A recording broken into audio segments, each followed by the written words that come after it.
Hello everyone, welcome to this video. In today's video, we would like to write a program to check whether numbers in a vector can be rearranged so that each number appears exactly once in a consecutive list of numbers. Return true, otherwise return false.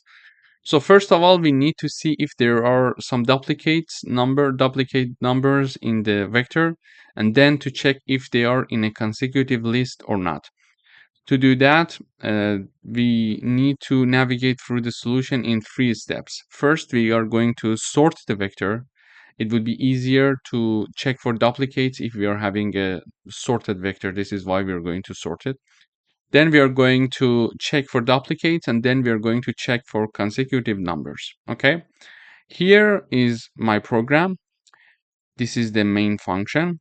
I'm having a vector called nums, and it is of integer data type, and these are the numbers and elements of my vector nums. Okay, so 4, 2, 3, 5, and 6. So first of all, we need to sort this vector, then we need to check for duplicates, and then we need to check if they are in a consecutive order or not. Consecutive order means that, for example, after sorting this vector, we are going to have 2, 3, 4, 5, and 6. So they are in a consecutive list because we see no gap between the elements. If we had something like 2, 4, 5, and 6, for example, this was not a vector in consecutive order because we are missing one number here.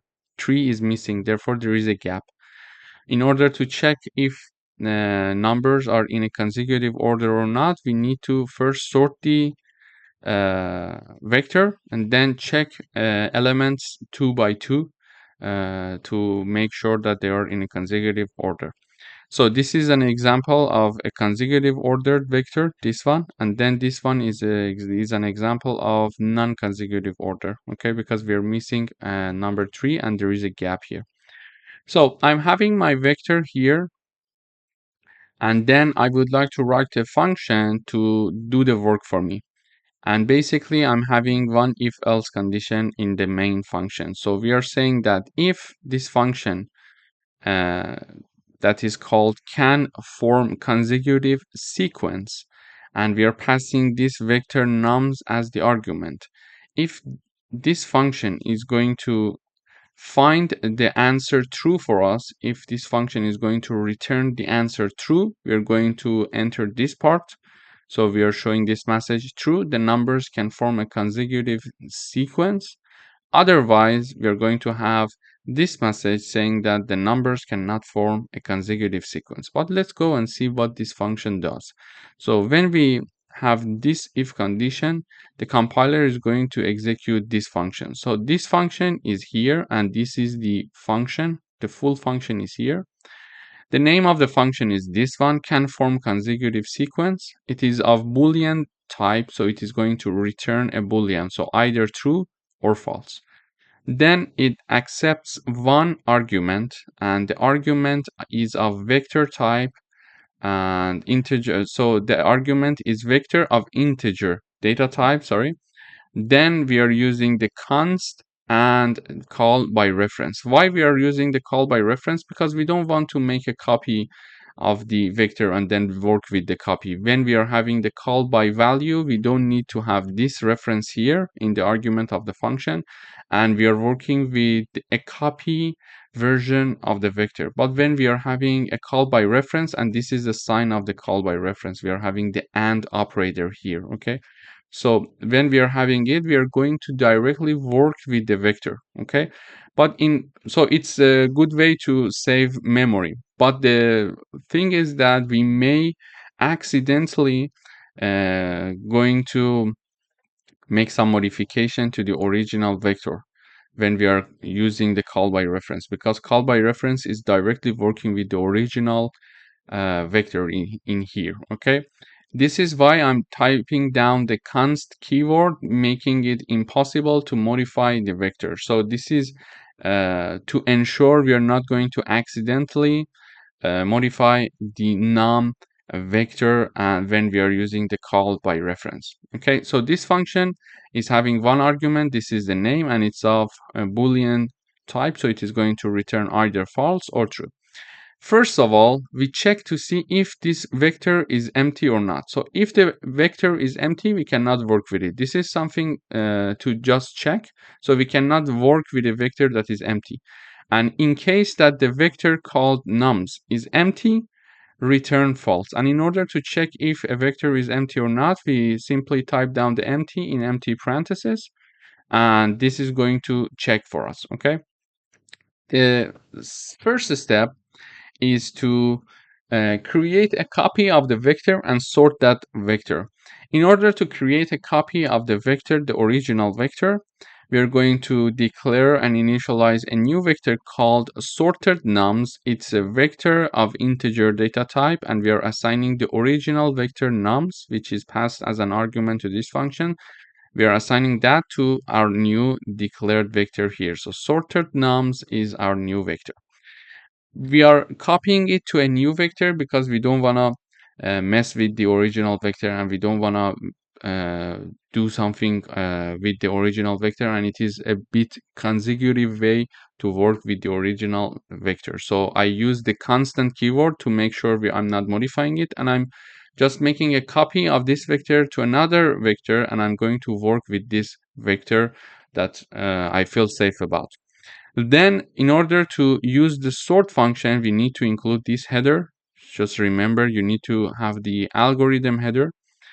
Then we use the sort, and we are going to type down the name of the sorted nums dot begin and comma and sorted nums dot end. So in order to sort a vector, we are going to use the sort function, and then there are two arguments in the parentheses, one before comma, one after comma. So the one that is before comma, I type down from dot begin.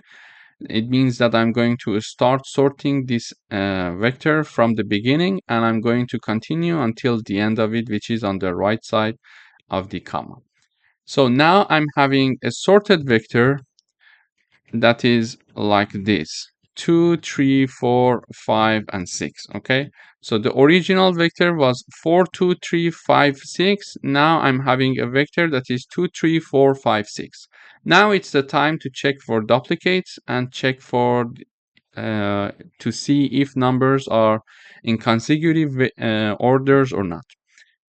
To do that, I'm having a for loop. I'm having my iterating variable. It's of integer type equals to 1. And as long as this I is going to be lower than the size of my sorted vector, it is going to continue, and it is going to increase by one value in each iteration.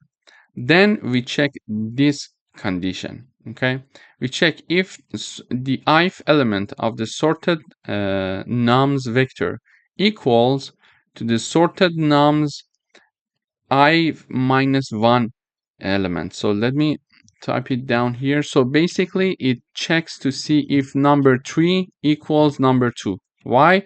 Because in the first iteration we are going to have sorted nums, okay, I equals 1 equal to sorted nums I minus 1, it will be 0. Okay, so it is going to check to see if the second element of the vector called sorted nums, which is this one. We are saying second element because the index is 1, and indexing in C++ starts from 0. Okay, so this is why we are checking this. Okay, so the index 1 element of the sorted num will be the second element, which is 3. It is checking if 3 equals to the first element of the sorted num vector, and the first element with index 0 is number 2. So it is checking to see if 3 equals 2. We are looking for duplicate elements, and in the next iteration it is going to check if 4 equals 3 and if 5 equals 4, and finally if 6 equals 5. As you see here, because we don't have any duplicates, neither of these conditions are true. Okay, and this condition is not true. Therefore, for any of the iterations in this for loop, this statement is not true because we checked it here. All the elements are unique and they are not duplicates. If one of the elements was equal to another element, it meant that we were having duplicates and therefore it was going to return false for us. Okay. This is the first if condition that we are having in the for loop. In the second if condition that we are having in this for loop is to check if numbers are in consecutive order or not. For example, it is saying in the first iteration, it says that if the second element of the sorted nums vector with index 1, it does not equal to sorted num with index 0. So it is checking to see 0 plus 1, okay?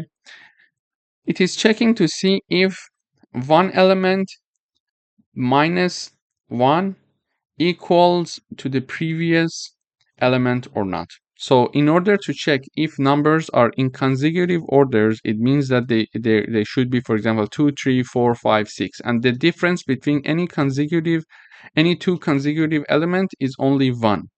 Okay? So we are checking to see, for example, here, I'm checking to see if number 3 does not equal to number 2 plus 1.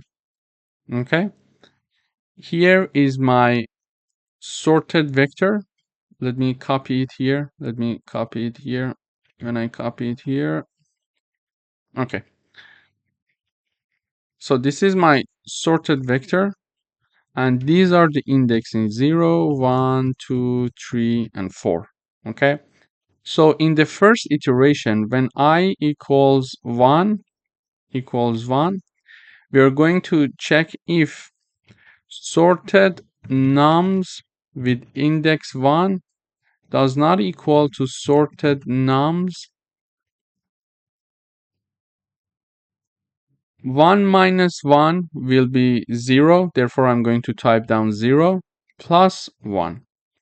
It means that I'm talking about the index 1 of the sorted nums vector, and index 1 is number 3. So 3 does not equal to 2 plus 1.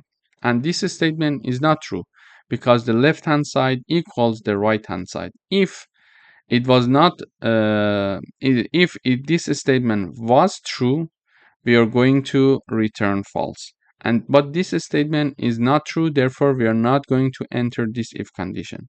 Okay, because the left hand side is 3 and we are saying 3 is not equal to 3, and this statement is not true, therefore this statement is not true, therefore we are not going to enter this if condition, and therefore we are not going to return false. Okay, in the second iteration we are saying 4 does not equal 3 plus 1. Why I'm saying 4? Because 4 in the second iteration, I equals 2 and I equals 2 is the index 2 of the vector with the third element of the vector sorted nums, and number 4 does not equal to the previous element plus 1.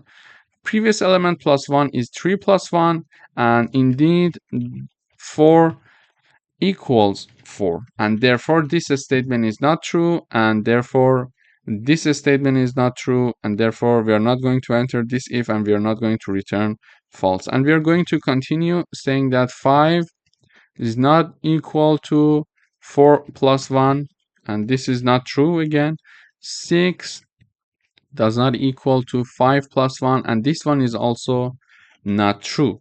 If either of them was true, this statement was true, and we were going to return false, meaning that there was a gap between any two consecutive elements of this vector. For example, if we had a vector like 2, 4, 5, and we were checking one by one, we were saying 4 is not equal to 2 plus 1. Yes? So left hand side is 4 and the right hand side is 3. Therefore, this statement is true. It means that there is a gap between the two elements of my vector. It means that there was a gap there, and therefore because there was a gap, it means that we were not having all two consecutive elements in a consecutive order. So there was a gap there.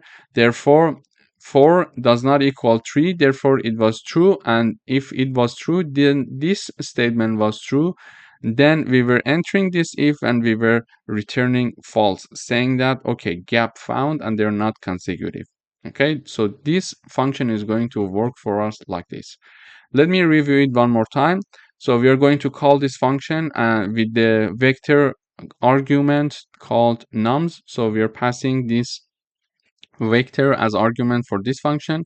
If this function is going to return true for us, we were saying that okay, the numbers can form a consecutive sequence. Otherwise, it was going to say the numbers cannot form a consecutive sequence. And this function, first of all, is going to check if the vector is empty or not. If the vector is empty, return false.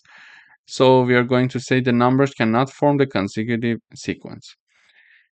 And then after checking if the vector was empty or not, we were going to create a new vector, assign the original vector to the newly created vector. Then we were sorting the vector.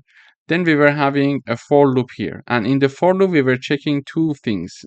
Therefore, two if conditions were defined. In the first if condition, we were checking if we are having any duplicates. So we were starting from 1 and not 0. So we started from the index 1 of the vector. Therefore, we were starting from the element 2 of the vector, and we were checking element 3, element 2 and element 1, element 3 and element 2, element 4 and element 3 and element 5 and element 4. So 2 by 2 we were checking the elements because it's a sorted vector. We could do the 2 by 2 checking. So we were checking all two elements to see if we were having any duplicates or not. And in the first if condition, we checked the elements of the vector 2 by 2, and we saw that we had no duplicates because the elements are not similar. Therefore, we were not going to have this if condition to be true. The statement of this if condition was not true. Therefore, we were not returning false because there were no duplicates there. If there was any duplicate, this statement was true, and then we were going to have the return false. The second condition was to check if there is any gap between any two consecutive elements in the vector. To check that, we were checking all the elements 2 by 2, and we were seeing if the, for example, first element plus 1 equals the second element or not. So if it was equal to the second element, so the first element plus 1 equals the second element. If this statement was true, we were not going to enter this if condition. Therefore, we were not going to return false. Therefore, it meant that, for example, the first element plus 1 equals the second element, which is our case. The first element plus 1 equals the second element, okay? However, if the first element does not equal to the second element when it is added by 1, so we were saying that here, for example, the element 4 does not equal the previous element plus 1. Okay, we were saying 4, therefore 4 is not equal to 3, and this statement is true. When this statement is true, we are going to have this statement true, and then we are going to return false. So let me, before any further explanation, let me run the code. So when I run the code, it says the numbers can form a consecutive sequence. Why? Because this vector is sorted and it looks like this, and we see we are having no duplicates, and also we see that all the elements are in a consecutive order. It means that we are having 2 plus 1, the second element is 3. 3 plus 1, we are having the third element 4. 4 plus 1, we are having the fifth element, that is 5, etc. However, if we were having a vector like this, so 2, 4, 5, 6, so 2 plus 1 equals 3, and 3 is not equal to the second element. Therefore, there is a gap. So let me have this function here For example, 2, 4, 5, 6. So let me revise this vector. So when I have a vector like this, we are going to have this false statement being printed in the output. So when I run the code, it says the numbers cannot form a consecutive sequence. And the reason is 2 plus 1 is 3, and 3 does not equal to the next element, which is 4. Therefore, there is an error. So if I add 3 here and I have another 3 also, when I run this code now, it is going to still return false. The numbers cannot form a consecutive sequence because 3 plus 1 equals 4, but 4 does not equal 3 because we are having duplicates, and we were checking for duplicates here in this if condition. Therefore, this one also is not true. So basically, this is how we can have a vector. We sort it, we check for duplicates, and we check if they are having the consecutive sequence or not. Thank you for watching. Hello everyone, welcome to this video. In today's video, we would like to write a program that returns the elements in a vector that are strictly smaller than their left and right neighbors. An element is considered strictly smaller than its neighbor only if we are having this vector. For example, we are having 2, 3, 4, 5, 6, 7, and 9, for example, here. And instead of 5, let me put 0 here. So we are going to check if one element is strictly smaller than their left and right neighbors. So we are going to start from the second element with index 1 because it is the first element that has left and right neighbors. So number 3, is it smaller than 2? No. Is it smaller than 4? Yes. But we need to have an element that is smaller than both left and right neighbors. So we're going to use the AND operator. So can we say 3 is smaller than 2 and at the same time it is smaller than 4? No, this is not true because we are saying that 3 is smaller than 2 and 3 is smaller than 4. Okay, and in the AND operator we learned that both conditions must be true before the AND and after the AND. So these two conditions must be true at the same time. Okay, if we were having, for example, 3 smaller than 2 or 3 smaller than 4, yes, this condition, this statement is true because one of the conditions is true. Therefore, this statement could be true, okay? Because at least we need one condition to be true when we are using the OR operator. But when we are using the AND operator, here, when we are using the AND operator, both of the conditions must be true. Therefore, we cannot say that this element 3 is strictly smaller than its left neighbor and its right neighbor. We are using and even in this statement. Okay, therefore this is not true. And the same happens with 4. So 4 is smaller than 3. No. Is it smaller than 0? No. So 4 is not one of the elements that we need to return. But 0, it's smaller than 4, and at the same time it is smaller than 6. So 0 is one of the answer of this program. Okay, 6, is it smaller than 0? No. And at the same time smaller than 7? No. Therefore 6 is not one element that we are going to choose. The same thing goes with the 7. 7 is not smaller than 6, at the same time to be smaller than 9, so we are not going to have 7 in the output as well. So the only answer to this program is 0. Therefore, we are looking for elements that are strictly smaller than their left and right neighbors, like this 0 in this vector. Okay, so here is my vector in the int main function. Here is my vector. I'm having the vector called nums. We are having this vector 4, 2, 6, 1, 5, 0, and 8. With the same policy, if we want to analyze this vector, 2 is lower than 4 and 2 lower than 6.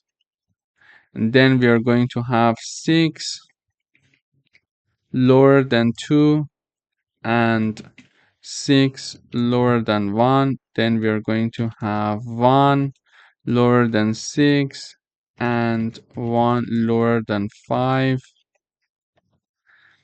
Then 5 lower than 1 and 5 lower than 0. Then 0 lower than 5 and 0 lower than 8. Okay, so this is how we are going to check elements one by one. So starting from the second element, we are checking to see if 2 is lower than 4 and it is lower than 6. Is it true? So 2 is lower than 4 and it is lower than 6. Therefore, it is true. So 2 is one of the elements that we are looking for. Then we are saying that 6 is lower than 2. 6 is lower than 2 and 6 is lower than 1. Neither of the conditions of the comparisons are true. Therefore, the answer is false and we are not looking for this element. So 1 is lower than 6, 1 lower than 6, and 1 lower than 5. So left neighbor and right neighbor. And this is true because both of the comparisons are true. 1 indeed is lower than 6 and it is also lower than 5. Therefore, this one is true. Therefore, another element that we are looking for in this vector is 1. And then we are checking 5 is lower than 1 and 5 lower than 0. It is false. And also here we are checking to see if 0 is lower than 5 and it is lower than 8. Yes, this is true. Therefore, this is another element that we are looking for. So the answer of this program is 2, 1, and 0. Okay, but how do we do it in C++ instead of doing it manually? In order to do that, we are having a vector called result of integer type, and the output of the find strictly smaller elements with the argument nums is going to be assigned to my vector called result. Okay, so we're calling this function and we are passing this argument, and this argument is nums, which is our original vector. So let's go and see what this function does. So this is the name of the function.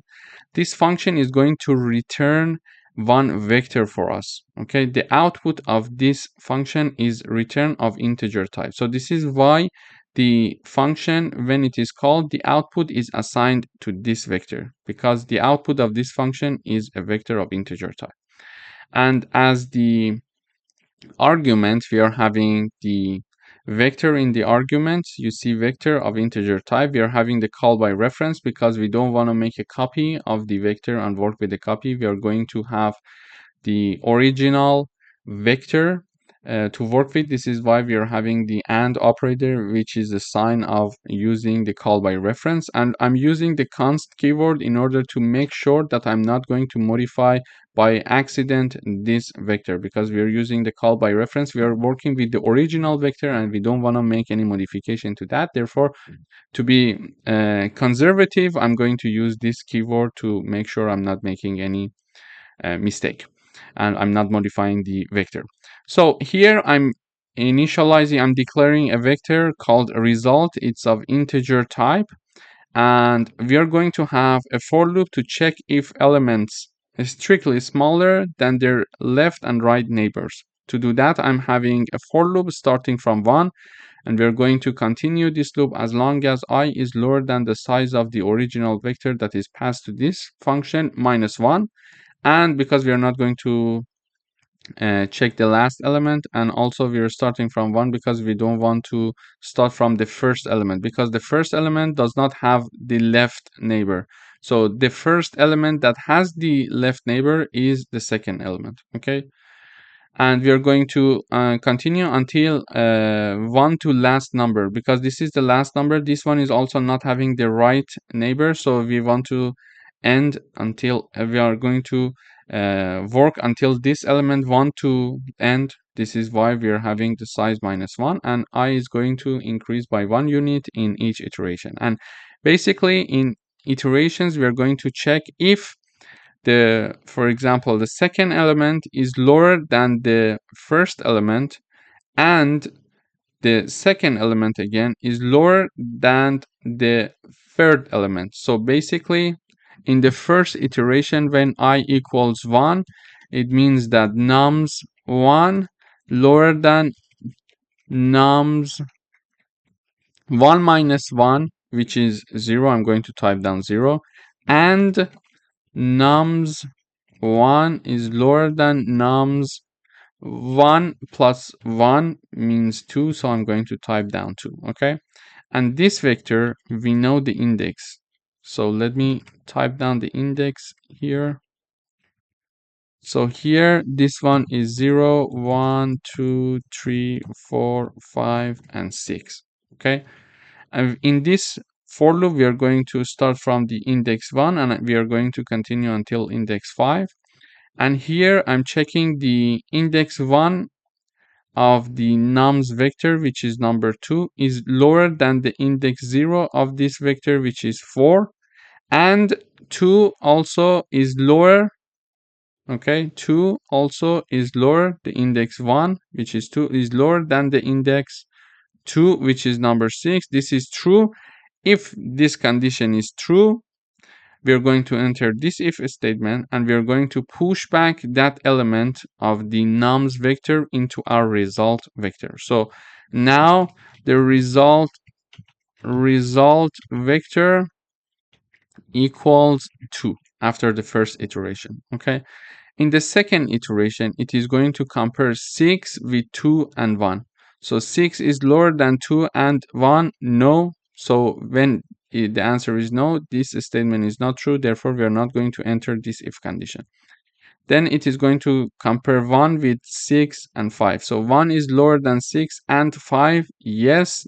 When the answer is yes, it means that this statement is yes and this statement is true. Therefore, we are going to enter the if condition, and we are going to use the pushback function to add the if element of that num vector to the result vector that we declared here. And this if element means, for example, when we are having the nums, for example, 3, which is the third index of the element with the third index with the index 3 of the vector nums, which is number 1. Therefore, number 1 is also added to this vector. And finally, we check the 5, it's not true. And then we check the number 0. 0 is lower than 5 and 8. Yes, so we are going to add 0 also in the result vector. And this function is going to return us this result vector when all the work is done. When it is going to return the result vector, that output of the vector is going to be assigned to this vector that we are having with the same name. We could change the name. We could call it x, for example, okay? And in order to show the elements of this result vector, which is storing actually the output of the function, we are going to have a for loop, the iterating variable called num. It is going to iterate over the elements of the result vector, and in each iteration it is going to print it. So when I run, we expect to see 2, 1, and 0, exactly as we expected, 2, 1, and 0. So these are the elements that we are looking for. So in this program, we learned how to find elements in a vector that are smaller than their left and right neighbors. Thank you for watching. Hello everyone, welcome back. In today's video, we would like to write a program to create an n multiplied by n matrix by taking an integer n as the input from the user using vectors. But before that, let me review some concepts of vectors for you. So the first thing is when we want to initialize a one-dimensional vector with size n, we're going to initialize it like this. So this line is going to create a one-dimensional vector with size n of integer type, okay? Where all elements are default initialized. For example, when we are having the integer type, all the elements are 0, okay? So this line represents a single row of matrix. However, if we want to have two-dimensional vectors, we need to have vectors of integer with size n, where each inner vector is a vector of integers of size n. So this is how we're going to read it. So with this line, we are creating a two-dimensional vector with size n. Okay, and each row is initialized as a copy of vector of integers with size n. Okay, so this is basically how we can declare. We learned it before, how to declare a two-dimensional vector of integer with size n. Okay, where each inner vector is a vector of integers of size n. So we are going to have, for example, row 1 and row 2. Okay, so the size of the row 2 equals to the size of row 1, for example. Okay, this is how we're going to have a two-dimensional vector, where one-dimensional vector is only having one row and row 1, and it is going to have only two elements, for example, in this case. But for two-dimensional vectors, we are having multiple rows, maybe 2 rows, maybe 5 rows. Okay, and each inner vector, so this one is an inner vector, for example, is a vector of integer of size n, and size n is the size for the outer vector. Okay, so this is a review of vectors of two-dimensional and one-dimensional vectors. So what we want to do is to ask the user to enter one number, for example 5, and then create a matrix using vectors, or let's say create a two-dimensional vector that is having the size of 5 by 5. Okay, and then ask the user all the elements. After that, we are going to show it in the output. So let me run the code once to see how it works. So it says enter the size of matrix. So I would say 3, for example. So I would like to have 3 multiplied 3 by 3 matrix. So I say 3. It says enter the elements row by row. So we are going to start from the first row, then the second row, and then the third row. And in each row, we are having 3 columns because it's a 3 by 3 matrix. So I would like to say 1, 2, 3, 4, 5, 6, 7, 8, and 9. And then we are displaying this matrix. So 3 by 3 matrix. This is how we are going to execute the program. This is how it works actually. It is going to ask me the n from the in the terminal from the user or me, and then we are going to enter the elements. So 3 by 3 matrix is going to have 9 elements. So I'm entering the 9 elements. I want my elements to be from 1 to 9, and it is going to store it row by row. So 1, 2, 3, 4, 5, 6, and 7, 8, 9. 3 rows and 3 columns. So this is how the program works. So we would like to write that program. To do that, first of all, we are declaring one integer n. We are showing this message to the user, enter the size of the matrix. Then we are storing it. Then I'm having my matrix or my two-dimensional vector called matrix. Let's say it's a vector of integer type with size n, and each inner vector is a vector of integer type with size n. Okay. Then we are going to have a nested loop to ask the user to enter the elements. So first we are going to have the I, which is the outer loop, and then this one, which is the inner loop, and this one is for row, and this one is for columns. Okay, then whatever the user is going to enter, it is going to store it using the scene syntax in the matrix vector I and j. For example, in the first iteration, we are going to have I equals to 0, then j equals to 0, 1, and 2. Then we are going to have I equals 1, j equals to 0, again 0, 1, and 2. And finally, we are going to have I equals to 2, j equals to 0, 1, and 2. And we're going to store based on the user input. So first of all, when the user is going to enter the first number, it is going to be stored in the I equals to 1, j equals 0 means, for example, if I'm having this part, and then let me write down an example, it would be easier. So for example, here if I say I equals, in the first iteration, I equals 0, j equals 0, we are going to store in the row 0, column 0. Okay, so row 0, column 0 is this one, and I would like to type down number 5, for example. Okay, then in the next iteration, I still remains to be 0 because it's a nested loop, and we are going to increase the value of j firstly. So j from 0 is 1, so we are going to have I equals 0 and j equals 1. Therefore, we are going to have the element of the first row because I equals 0 and the second column. And then we are going to type down, for example, 10 here. Then we are going to have I equals 0, j equals 2.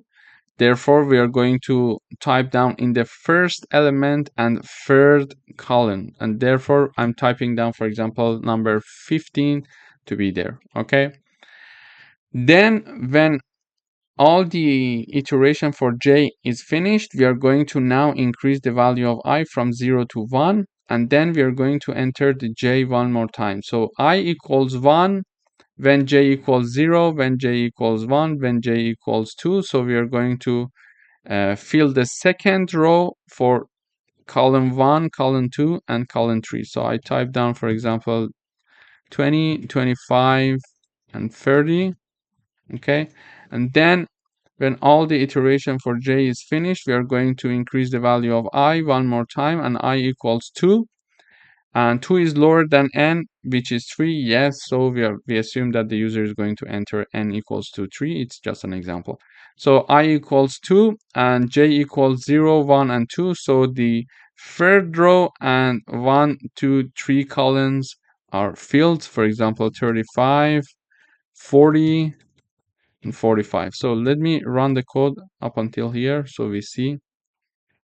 I say I want a matrix 3 by 3. I'm going to type down 5, 10, 15, 20, 25, 30, 35, 40, 45.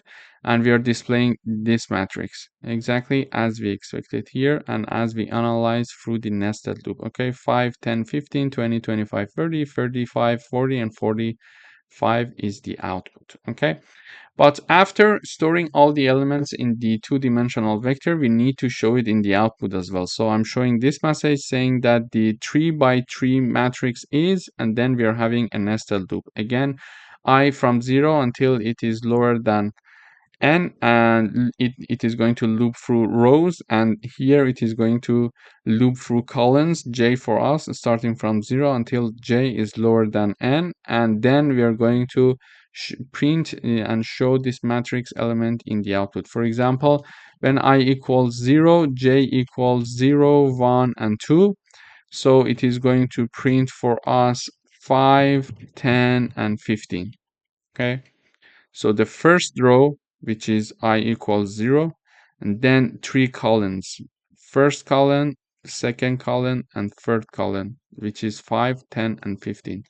Then I has increased to from 0 to 1, so we are going to fill the second row and first column, second column, third column with different values of j when we are doing the iteration. So 20, 25, and 30.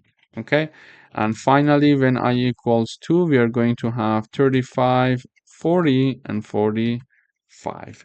So this is how this program works. We are printing out in the output, let me say, 10, 15, 20, 25. This time I started from 10 and not 5.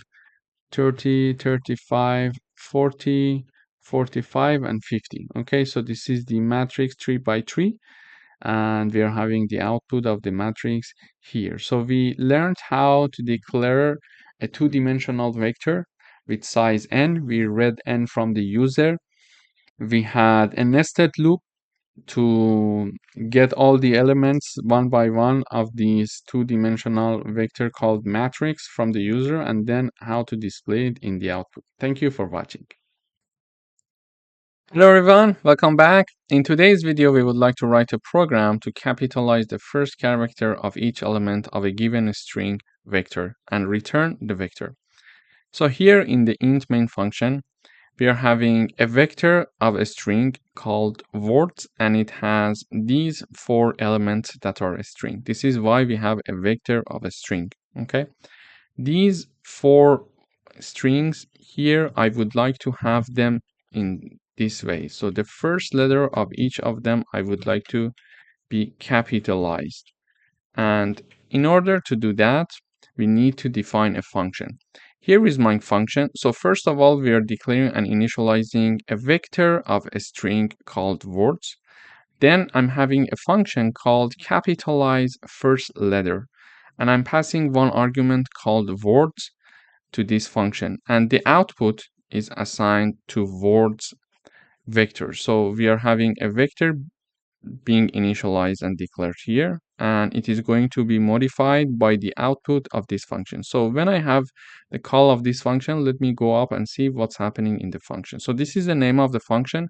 The output of the function is a vector of a string. So the output of this function is a vector of a string, and this is why the output is assigned to words vector, which is also a vector of a string. And this function capitalize first letter, it's the name of the function, and the argument is words. Then the name of the word it comes from this part. We can name it whatever we want, but the type of this variable should be a vector of a string, and we are using a call by reference because we want to modify this vector, because we want to capitalize the first letter of each string inside this vector of a string. And in order to capitalize the first letters, we need to loop through this vector. So we start our iterating variable from 0 to be continuous as long as this iterating variable I is lower than the size of my vector. And in each iteration, after each iteration, we are going to increase the value of I by 1 unit. And in each iteration, we are having the words I and 0. So words, we are typing down the name of the vector, okay? So this is the vector. And when we say words 0, it means that we are talking about the first element of the vector. Let me type them down here so I can explain it better with the example for you, okay? So this vector, each element has its own index. Okay, this is the index 0, this is the index 1, this is the index 2, and this is the index 3. Okay, so when I equals 0, we are talking about the index 0 element of the words vector. So index 0 element means the index 1, which is hello, and then I'm typing down 0 here. Okay, so it means the first letter of the first element of the vector called words. So the first letter of the first string or first element of the words vector, which is this one. So this is the first letter of the first element of the words vector. And then it is assigned to two upper functions. So two upper function, in order to use that, we need to include this header. This is something to consider. And then we use the two upper functions. So two upper function is going to capitalize the letter that we are mentioning. And in the parentheses, we are saying that in the first iteration, capitalize the first letter of the first element of the words vector. Okay, and when it is done, assign it to the first element, to the first letter of the first element of the word vector. So in the second iteration, when I equals 1, we are going to have two upper words 1 and 0. So this two upper function is going to capitalize the first letter of the second element of vector words. So the first letter of the second element of vector words, it is going to be capitalized using the to upper, and it is going to be assigned to the first letter of the second element. It means that, so it was word previously, and after this modification it becomes word, because we are capitalizing this letter and we are capitalizing it, so it is now a capitalized W, and that is assigned to the first letter of the second element of the words vector. Therefore it becomes like this. Okay, then capitalize the first letter of the third element using the two upper function. So this is what we need to have here, for example. Oops, let me close the parentheses here as well. Okay, so this function to upper is going to now capitalize the first letter of the third element of the word vector. So the first letter of the third element, this is the third element, 1, 2, 3. Okay, this is 3 with index 2, which is the index 2. Okay, of words vector. So we are capitalizing this C, so we are doing this CPP now, and this is going to put instead of CPP. Okay, actually only the C part is going to be modified. So this C is going to be to put instead of this small letter C. Okay, and then finally in the last iteration we are going to have this part to upper words 3 0. So we are going to modify the first letter of the fourth element, which is the programming of the word vector, using the to upper function. So we are going to have P to put instead of P. Okay, and it is assigned to the first letter and the fourth element of the word. So this function is going to first capitalize the first letter of this fourth element of the word function of the word vector and assign it actually to the current first letter of the fourth element, which is this one. Okay, so here also we are going to have W to put instead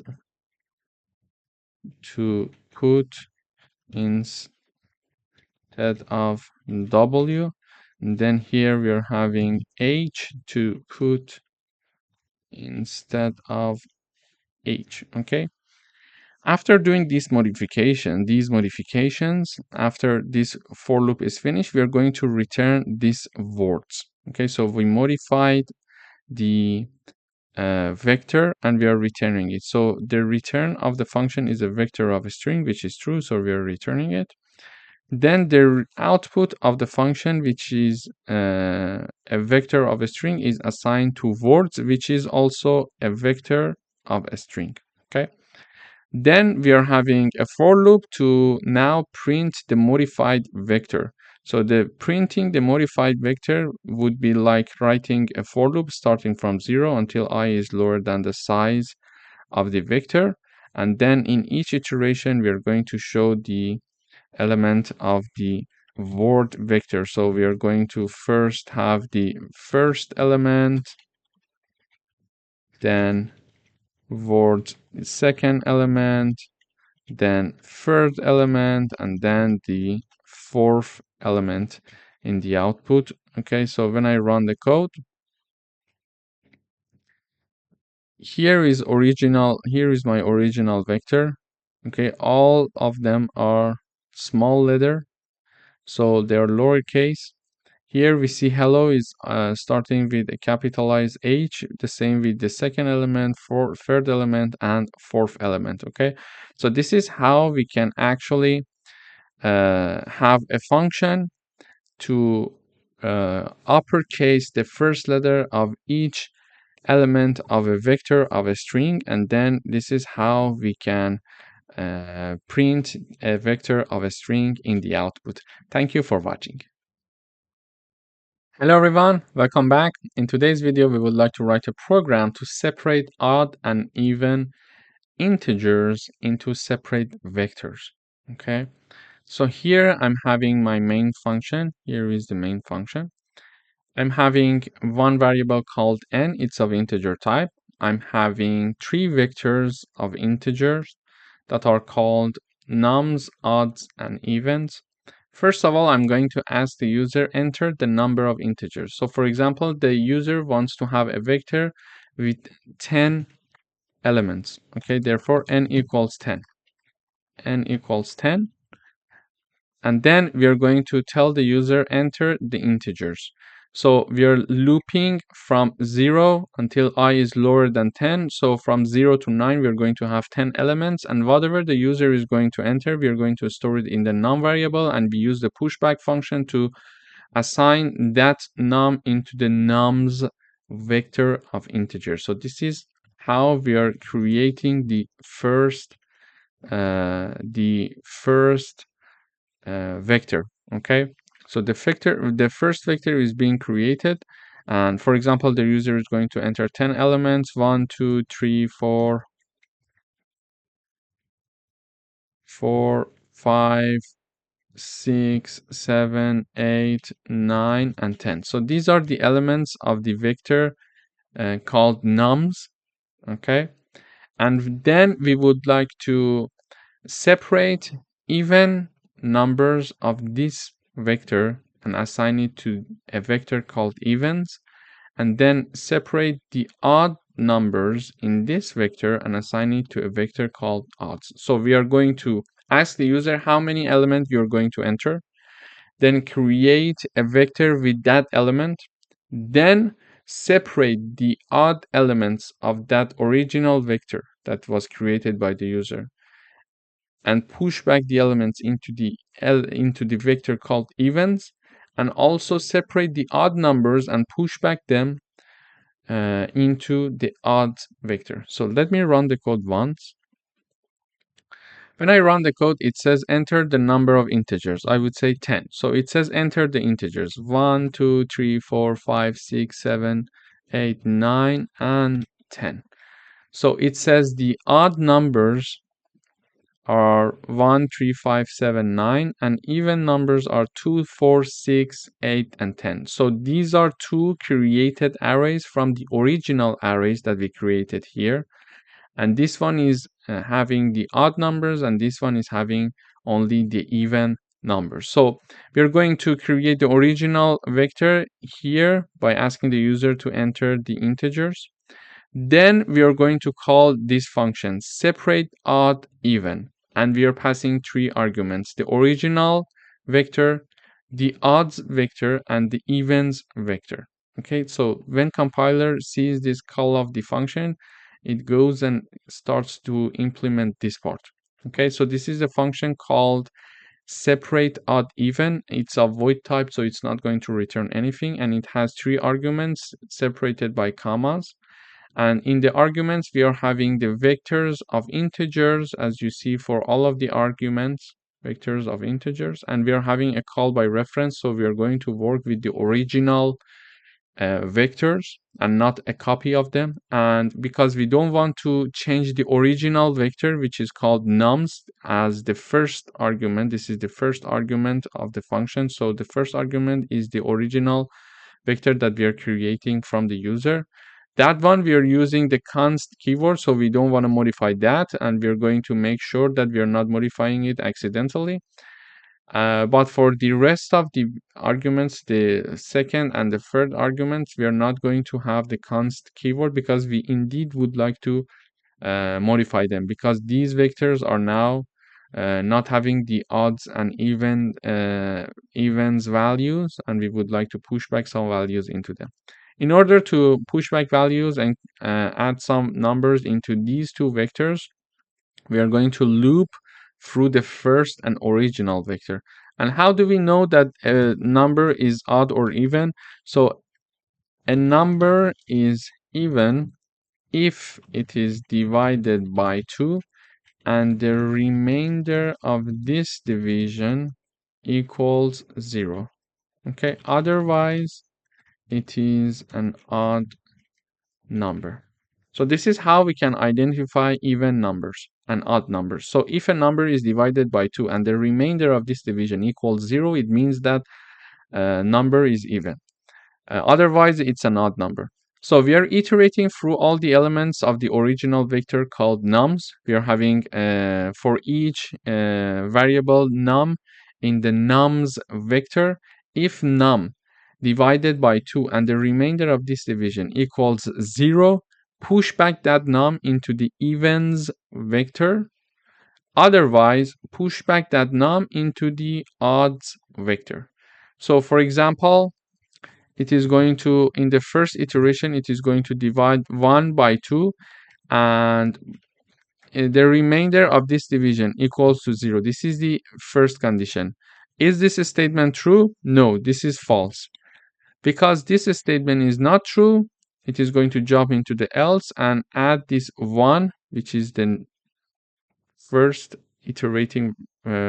value for the iterating variable, is going to push back 1 into the odds vector. And then in the second iteration, for example, it is going to divide 2 by 2 and the remainder of this division equals 0. Yes, so this is true. Therefore, this statement is true. So 2 is divided by 2. The remainder of this division equals 0. Yes, so that number 2 is going to be pushed back to the evens vector. So this is how we are going to create we are going to fill evens and odds vector. And now these two vectors are modified because we are having a call by reference and we are not using the constant keyword for these two vectors. Therefore, we are allowed to make modifications. So we modified them because we are using the call by reference. We could modify the original vectors. And after this call, these two vectors are also filled. Now we are going to show the odd vector. We are going to have this message odd numbers in the output. Then we are having a for loop. We are creating an iterating variable called odd. And for each odd in the odds vector, we are going to print the odd element. So this one could be x for the sake of simplicity, for example, and this one could be y, for example. For each y in the odds vector, print x for me. And the odds vector, we created it was 1, 3, 5, 7, and 9. And also, and so this for loop is going to print x in each element in each iteration. So 1, 3, 5, 7, and 9, these are the elements of the odds vector. So x is going to print in each iteration these numbers. And also here we are having a for loop over the evens vector, and for each y that is iterating through the evens vector, it is going to print y in each iteration. So it is going to print us 2, 4, 6, 8 for us, and 10 finally. Okay, so when I run the code one more time, we say we are going to have an original vector of 10 elements, and these 10 elements are 1, 2, 3, 4, 5, 6, 7, 8, 9, and 10. And it says, okay, the odd numbers in the original vector are shown in the odd vector, and these are 1, 3, 5, 7, 9, and the even ones are 2, 4, 6, 8, 10, as we expected here. So in order to review what happened, we created an original vector of the user input. Then we called this separate odd even function and passed 3 arguments. Here we are looping over the original vector, and if each element of this original vector divided by 2 and the remainder of this division equals 0, we are going to push back that element into the evens vector, because when a number is divided by 2 and the remainder of this division equals 0, it means that it's an even number. So we are going to push back that number into evens vector. Otherwise, it means that it's an odd number. So we are going to push back that in the odds vector, because when for example 7 is divided by 2, the remainder of this division is not equal to 0. Therefore this statement is not true. Therefore we are going to jump into this else part and, for example, push back 7 into the odds vector. After filling these two vectors, evens and odds, after this call, we are going to print the odd vector by iterating through it, and we are going to print the evens vector by iterating through it. Thank you for watching. Hello everyone, welcome back. In today's video, we would like to write a program to find the maximum and minimum elements in an array. So here is how we would like to proceed. We would like to ask the user to enter the number of elements in the array. Then we are going to get that number and we are going to create an array using dynamic allocated memory.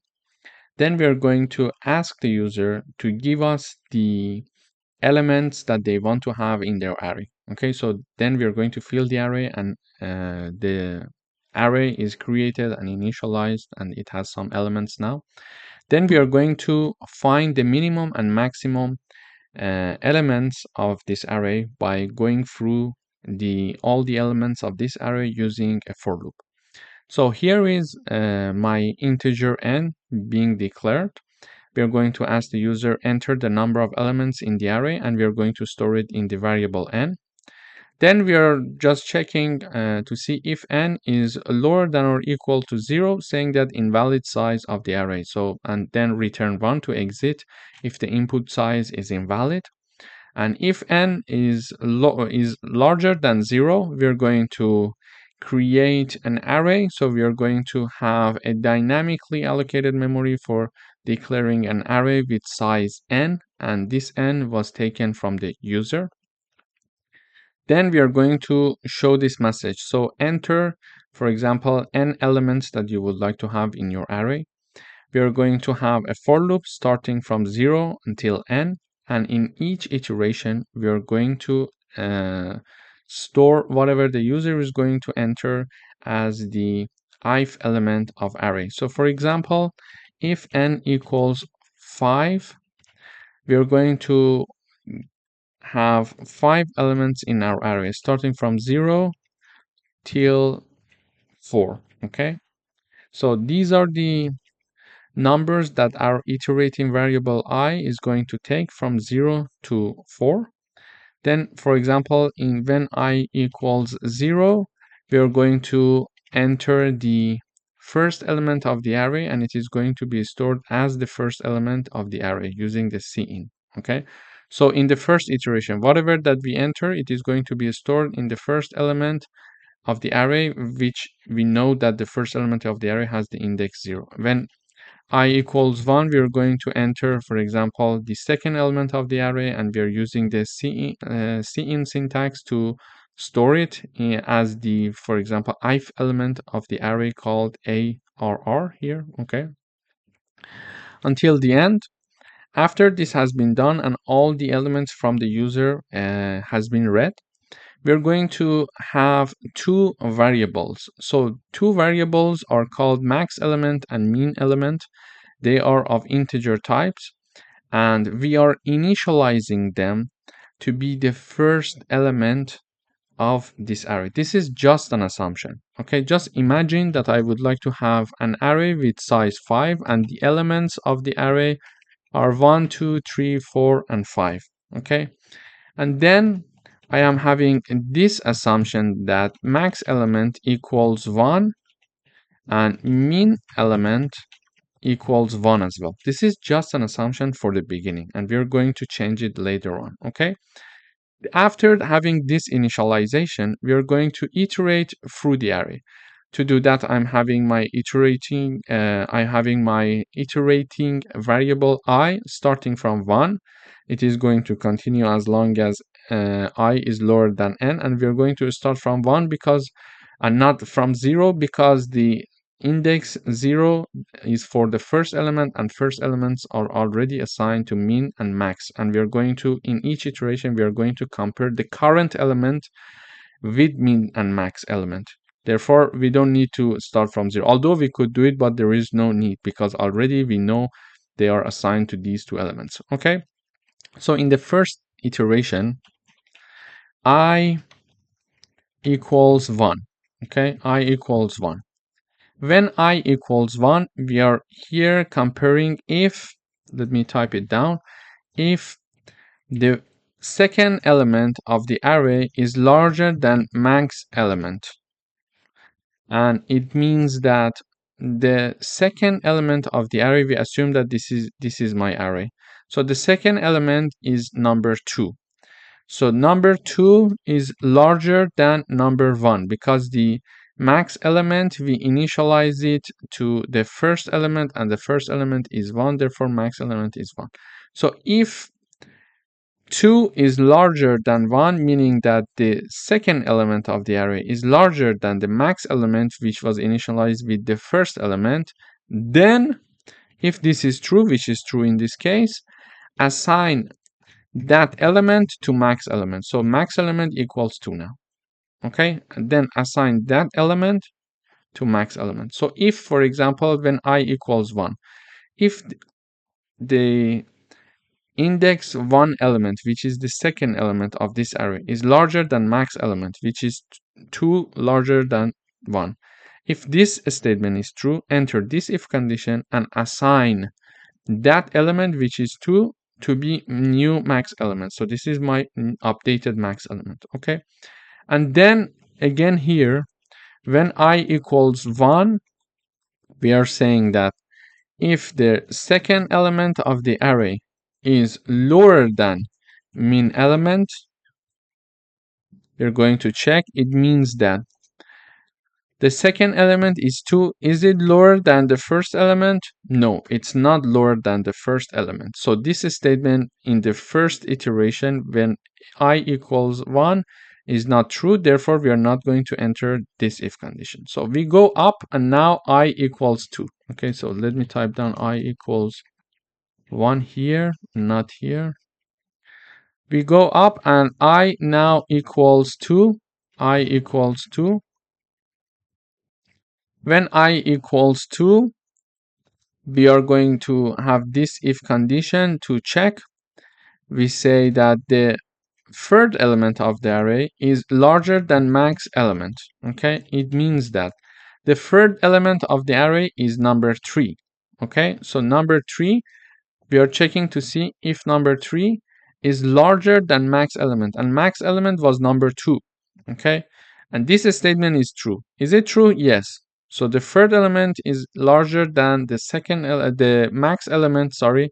Therefore, that element is going to be assigned to max element. Therefore, max element is going to be equal to 3 now.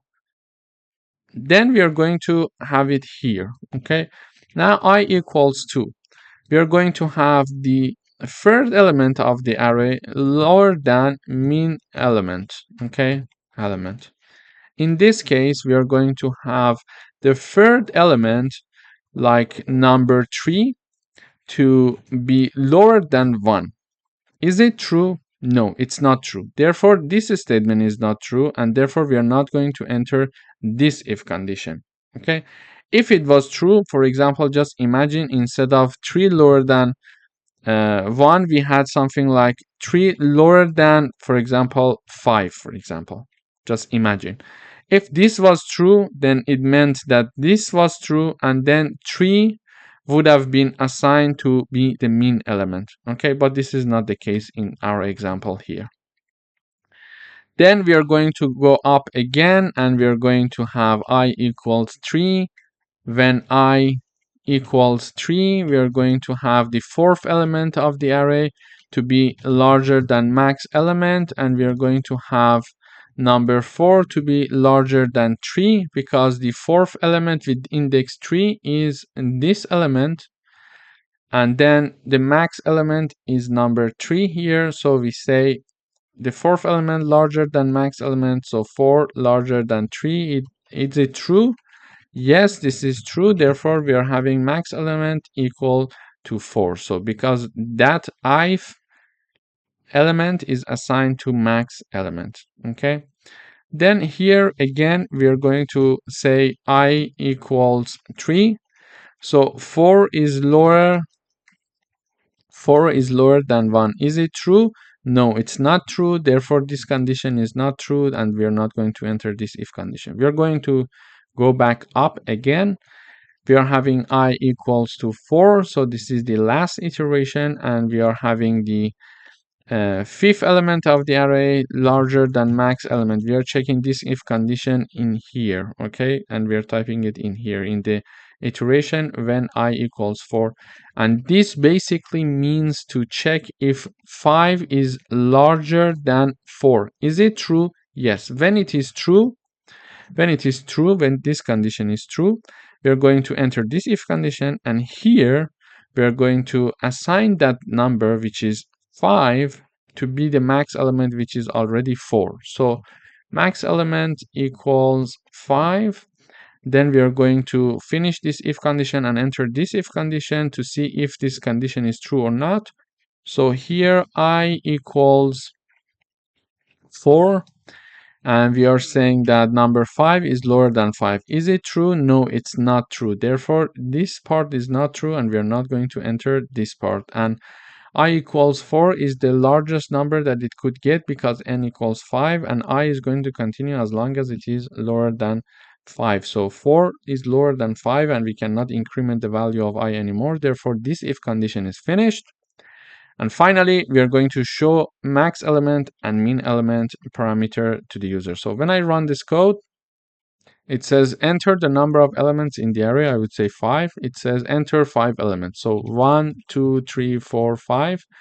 And it says maximum element 5, minimum element 1. Based on what we explained, we are going to have this computation in the output. Thank you for watching. Hello everyone, welcome back. In today's video, we would like to write a program to merge two arrays of the same size, and we are going to sort the merged array. So we're going to ask the user to give us the number of elements that the user wants to have for both arrays because they are of the same size. Then we are going to declare the arrays dynamically using dynamic allocation of memory. Then we are going to ask the user using for loops to give us the elements in each array. Then we are going to merge these two arrays and create the third array. After that, we are going to sort the third array, and then we are going to display the third array. So in order to do that, let me first run the code and show you how the code works. It says enter the size of the array. So I would say I would like to have two arrays of size 2. It says enter the elements of the first array. I would say 1 and 2. Enter the elements of the second array, 3 and 4. And it says merged array is 1, 2, 3, and 4. So this is how the program works, and we would like to have the code for this program. We are initializing one variable called n, and then we are asking the user to enter the size of the arrays. Whatever the user is going to enter is going to store it in n. Then we are dynamically allocate memory for our arrays. So this is the first array with size n, second array with size n, and the third array which is of the merged array, and it is going to have double of the size n. Why? Because the elements of this one and this one is going to be inserted in this one, so it needs to have the size double n, which is the individual size. For example, first array has 2 elements, second array has 2 elements. Therefore, merged array will have 4 elements, okay?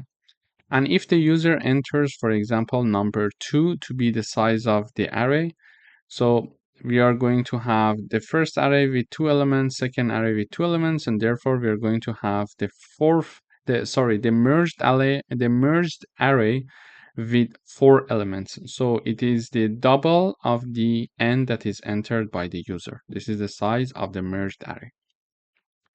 Then we are going to have a for loop starting from 0 until I is lower than n, and we are typing down the name of the first array, and in each iteration we are going to insert the numbers of the user to the array of the first to the elements of the first array.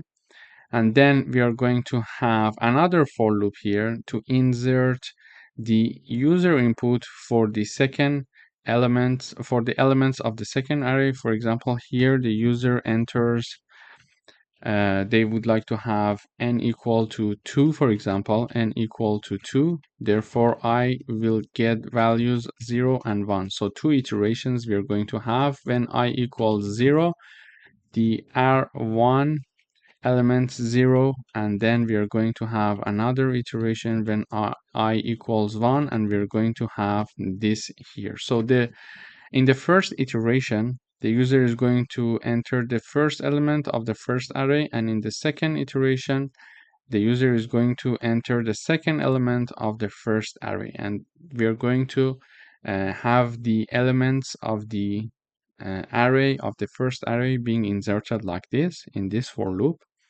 We are storing the elements, and then with the same logic, because we assume that the user enters, for example, number 2, when I equals 0, we are going to have R2 0, so the first element of the second array inserted, and then the second element of the second array is also inserted and stored in the second array. Okay, now we would like to merge these two arrays. In order to do that, we need to have a for loop, again, starting from 0 until n. But before that, let us assume that the user is going to enter 1 and 2 for the first array. And this is just an example to make it clear. So, and the second array has two elements that are 3 and 4. Okay. So here we are going to create the merged array. So we're going to insert some elements into the merged array, and it is going to be elements of the first and second arrays. Okay. So here we are going to start from 0, and we're going to continue as long as n is lower, I is lower than n. So I is going to take value 0 and 1 for each iteration. So we are going to have 2 iterations. Okay. And in the first iteration, when I equals 0, we are assigning merged array 0 to be equal to the first element of the first array. So we are saying to, we are basically, what we are doing here is the following. We are assigning the first element of the first array, which is number 1, to be inserted as the first element of this merged array. Okay, so we are creating the merged array to be now have the number 1 as its first element, for example. So in the first iteration, when I equals 0, this line does this. It is assigning the first element of the first array to be the first element of the merged array. And therefore, we are having the first element of the merged array to be like that. Okay. Then for the same first iteration, we are having this as well. So we are typing down merged array. N was number 2. So 2 plus I, which is 0 in this iteration, we are going to have number 2 to be equal to the first element of the second array. Okay. So here our merged array has the size of 4. It means that it will accept 4 elements, 1, 2, 3, and 4. Okay. So this is the first element for the moment.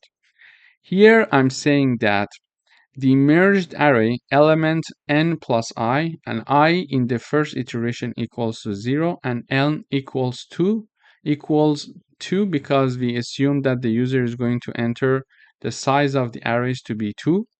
Here we wrote it. Yes, here it is.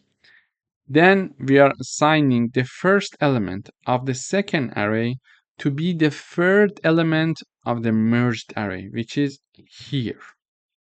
Okay. So I would say this one more time. we are assigning in the first iteration when I equals 0. We know that n equals 2 in this example. We just assumed it, okay? The first element of the second array to be inserted as the third element of the merged array. And how we got this third element? So this third element is after the first array is inserted. So the second array is going to start as of third element. How do we know that? Because n equals 2. When n equals 2, we know that if we insert the first array into this merged array, we are going to have two space being filled.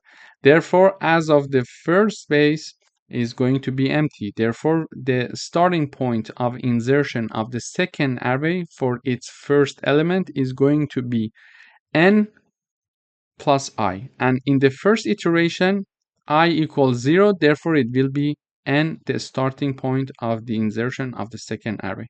Okay, so the first element of the second array is inserted as the third element of the merged array. Okay, then we are going to go up and we are going to increase the value of I by 1 unit. So I now equals 1. When I equals 1, we are going to have merged array 1 equals R1 R1. So it means that to assign the second element of the first array, which is number 2, to be assigned to the second element of the merged array. So it was empty and now we're going to enter 2. Okay? So in the second iteration, when I equals 1, we are going to assign the second element of the first array, this number 2, to the second element of the merged array. So this is the second element of the merged array. So number 2 is there. And then for this line, when I equals 1, we are going to have the following. Merged array, then in parentheses, we are having n plus I. Okay? So we know n equals 2 and I is now 1 because now we are in the second iteration. It equals array 2 element index 1. Okay, so we are going to assign the second element of the array 2 to be equal to the fourth element of the merged array. This is the 2 plus 1 will be 3, and this is the index 3 is the fourth element. Okay, this is the fourth element. So this is how we merged these two arrays. We iterated over the iterating variable from 0 until I is lower than the size of the array.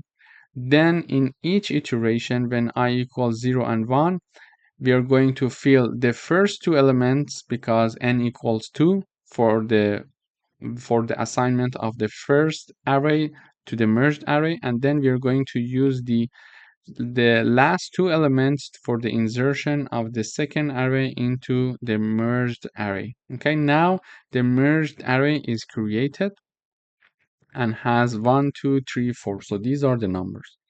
But this is just an example. For example, if you solve this program, you may, for example, have so this was my example. The array 1 was having number 1 and 2, and array 2 was having number 3 and 4. If you solve it, for example, you can add 10 and 5. Then for the second array, you might have these numbers of, for example, 2 and 37, for example. So you may solve it using these elements. Okay, you may want to have these numbers for your first array and then these numbers for your second array.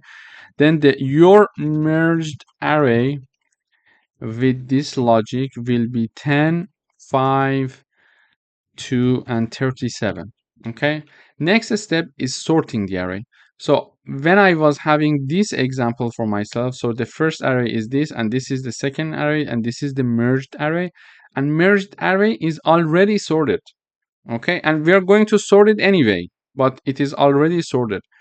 You could have your first array 10 and 5. These are the two elements of your first array, and the second array to be having 2 and 37. These are the two elements. And then your merged array would have look like something like this: 10, 5, 2, and 37. So you're going to sort this array as well. Okay, we're going to sort it anyway, but this one was already sorted.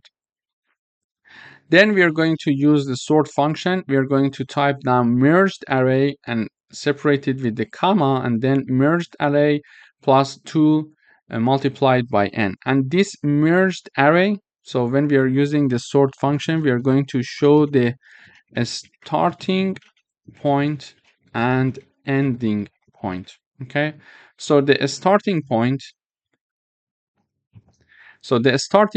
is the merged array. So it is going to consider index 0 of the merged array when we type it down, merged array. Okay, and it is going to continue from the index 0 until double of the size, double of its size. Assuming that, for example, we are having an array of size 4, we are having these elements. Merged array is the starting point, meaning that we are going to start from index 0. So this is the index 0, and we are going to continue. Let me type it down. So it will be something like this: sort from index 0 until 0 plus 2 multiplied by n. So 2 multiplied by n, it means 2 multiplied by by the size that was entered by the user. So n was the user input, so 2 was what the user entered. And then we are having 2 times 2, we are having 4, and 4 plus 0, it is 4. So we are going to perform the sorting for the merged array from index 1 inclusive until index 4 exclusive. So ending point is exclusive. Okay, this means that it is going to have, so this is the index 0, 1, 2, and 3. It is going to have the sorting of the merged array from 0 inclusive until the ending point, which is exclusive, until index 4, and we don't have the index 4. So when index 4 is exclusive, we are going to have the index 3 inclusive as the ending point. So this means that the merged array is going to be sorted from the start until the end. Okay, then the work is done almost. We are going to show this message saying that merged array, and then we are going to iterate through 0 until I is lower than 2 multiplied by n, or we could simply type down 4, for example, because n equals 2, and 2 multiplied by 2 means that we are going to continue as long as I I is lower than 4. And basically we are typing it down because this is the size of our array, merged array. We could say merged array dot size in empty parentheses. And in each iteration we are going to print each element of the sorted array. So when I equals 0, we are going to print, for example, 1. Then I equals 1, we are going to print 2, and then 3, and then 4. And we are having the new line at the end. We are having the endl for a new line, and we are going to deallocate dynamically allocated memory for these 3 arrays. So when I run this code one more time, we're having enter the size of the array. I would say, for example, this time 3. It says enter elements. I would say 10, 5, and 8, for example. Enter elements of the second array. I would say 8, 2, and 1. And it says merged array, which is sorted also. It's 1, 2, 5, 8, 8, and 10. So this is how we can merge 2 arrays and create a new array using dynamically allocated memory and using for loops to assign the elements of the merged array, and use the sort function to sort the merged array, and finally to show the elements of the merged array. Thank you for watching. Hello everyone, welcome back. In today's video, we would like to write a program to count the number of duplicates. Here is our array being declared and initialized. We are having an array with size 4, and we are having 1, 2, 3, and 4 elements.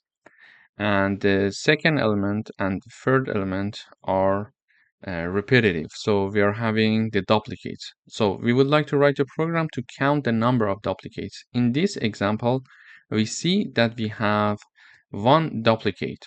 Okay. Then we are having the variable n, and the variable n is going to calculate the size of array.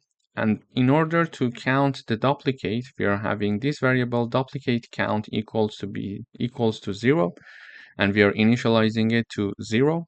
Then we are going to have a nested loop. We need a nested loop. For example, here I type down our array one more time. It's 1, 2, 2, and 3. Okay.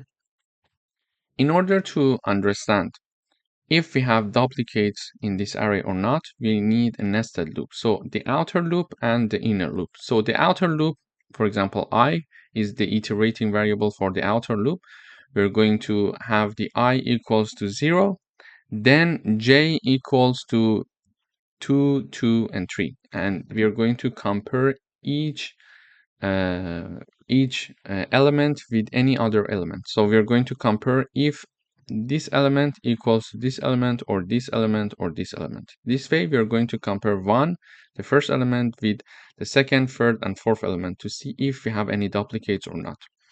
Then we are going to compare this element, and I equals, for example, 1 because the index of the second element is 1.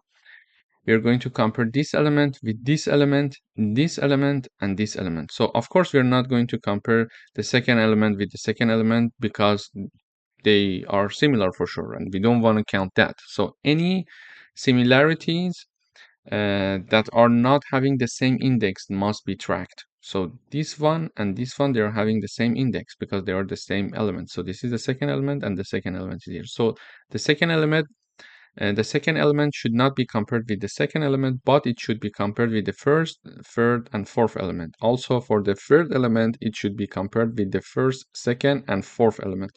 So using a nested loop, we are going to compare each element with any other element to see if we have duplicates or not. So here is my outer loop. We are having the I iterating variable equals to 0 as long as I is lower than n. We are going to enter this loop, and we are going to have the count variable equals to 0. Okay, this count equals 0, and then we are having the inner loop j here. So inner loop. Okay, and here when I equals 0, j equals 0, 1, and 2, and 3. When I equals, for example, 1, j again equals 0, 1, 2, and 3. And it is going to continue as long as I equals 3. Still, j is going to be equal to 0, 1, 2, and 3. So in the first iteration, I equals 0 and j equals 0. So the outer loop, the I equals 0, and the inner loop, j equals 0. When we are in the inner loop, we are going to check this if condition. We are going to check if I is not equal to j, because as we mentioned, we don't want to compare the first element and the first element, okay? Because it makes no sense. Definitely they are similar. So this condition helps us to avoid comparing the first element with the first element. Okay, we want to compare first element only with any other elements. So we type down if I is not equal to j and ith element of the array equals the jth element of the array. So I equals 0 and j equals 0, it is not passing this condition. And because we are having AND operator, both conditions must be true. Because this one is not true, therefore we are not going to enter this if condition. We go up back again and we increment the value of j. So j now is equals to 1, I remains 0. We are again checking if I is not equal to j. So I equals 0, j equals 1. They are not the same. So this is true. And the ith element of array equals the jth element. So the element of the index 1 of the array is 2, and the element with index 0 of the array is 1. And they are not similar. 1 does not equal 2. Therefore, this part this time is not true, so we are not going to enter this if condition. We are going to go back up again. We're going to increase the value to j. I remains 0. 0 equals to 2. No, therefore this part is true. And we are saying that the ith element of the array equals the jth element. Then the jth element with index 2 is this element. So 2 equals to 1.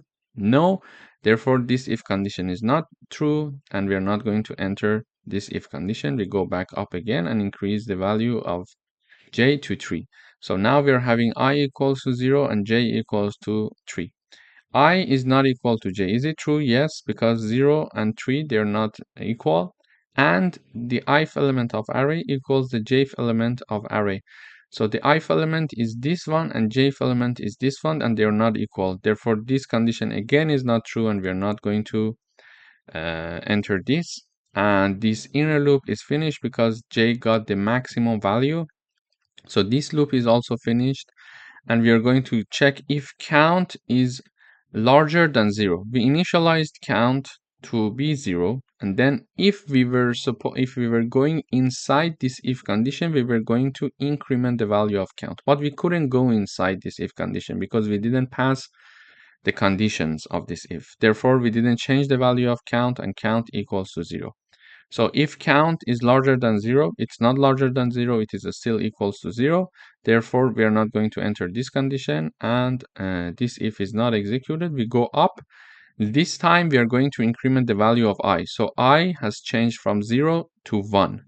Okay, so now I is having this value. Okay, so I equals to 1 means that it is getting the element with index 1, and index 1 is the element 2. The second element, which equals 2, is the is equals to I. So I is talking about this element in this iteration, and j is going to take values from 0 to 3. So j is going to take any of these values. So I equals 1, j equals 0. So I is talking about this element and j is talking about this element. Are they similar? No. So this condition is true. And the ith element equals the jth element. So this is 2, this is 1, and they are not similar. Therefore, this condition is not true. We are not going to enter the if. We're going to go back up. We're going to increase the value of j. J equals to 1 now. I equals to 1. They are equal, and here we are checking if they're not equal. So this condition is not true. We're not going to enter if.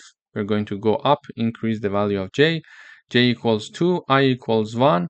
They're not equal. Yes, because the index I is 1 and j is 2. Therefore, they are not similar. So this condition is passed, and we are going to compare the ith element with the jth element. So the third element is this one, and I is talking about the second element, which is this one, and they are equal. Okay, so we also pass the second condition. Therefore, we are going to enter this if condition and increment the value of count by 1. So now count equals 1. And we found a duplicate because we see that we have the second element to be 2 and the third element to be 2 as well. So we found a duplicate. We are going to increase the value of count. Then this if condition is finished. J is going to take the value 3. I equals 1. When I equals 1, we check I is not equal to j. Yes, 1 is not equal to 3. And the ith element equals the jth element. So I is number 2 and j is number 3. They're not equal. This condition is not true. We're not going to enter this part. And then this loop is finished because j took the value 3, which was its maximum.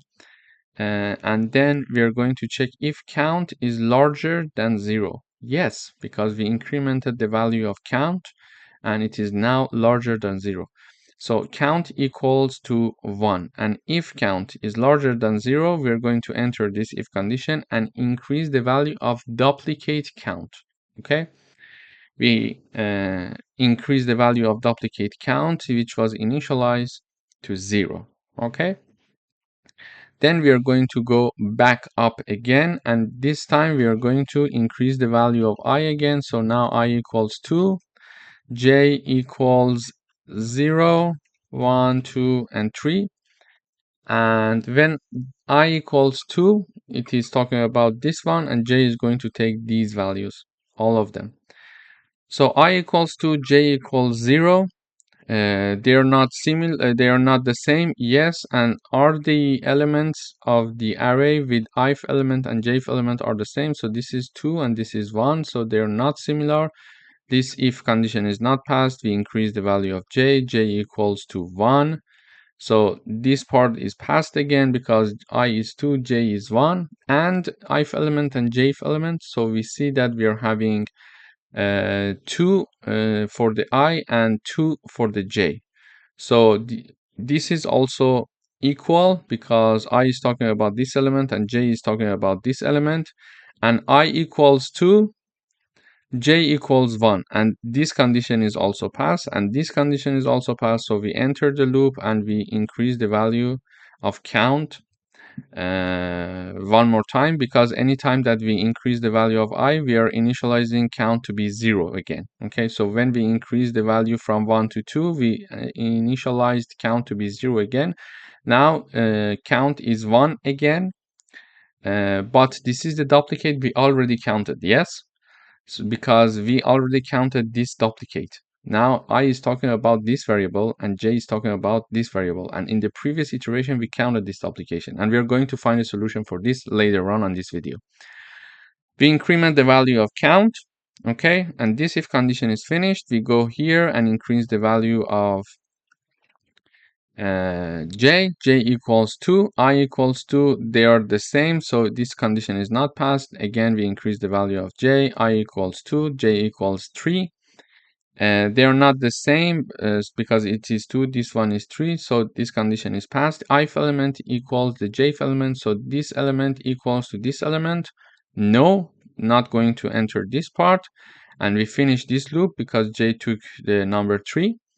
Then if count is larger than 0, increase the value of duplicate count. So duplicate count, in the previous iteration we assign it to be 1, duplicate count equals to 1. Now we are going to increase another 1 unit, the duplicate count, so it will be equal to 2. So now the duplicate count equals to 2.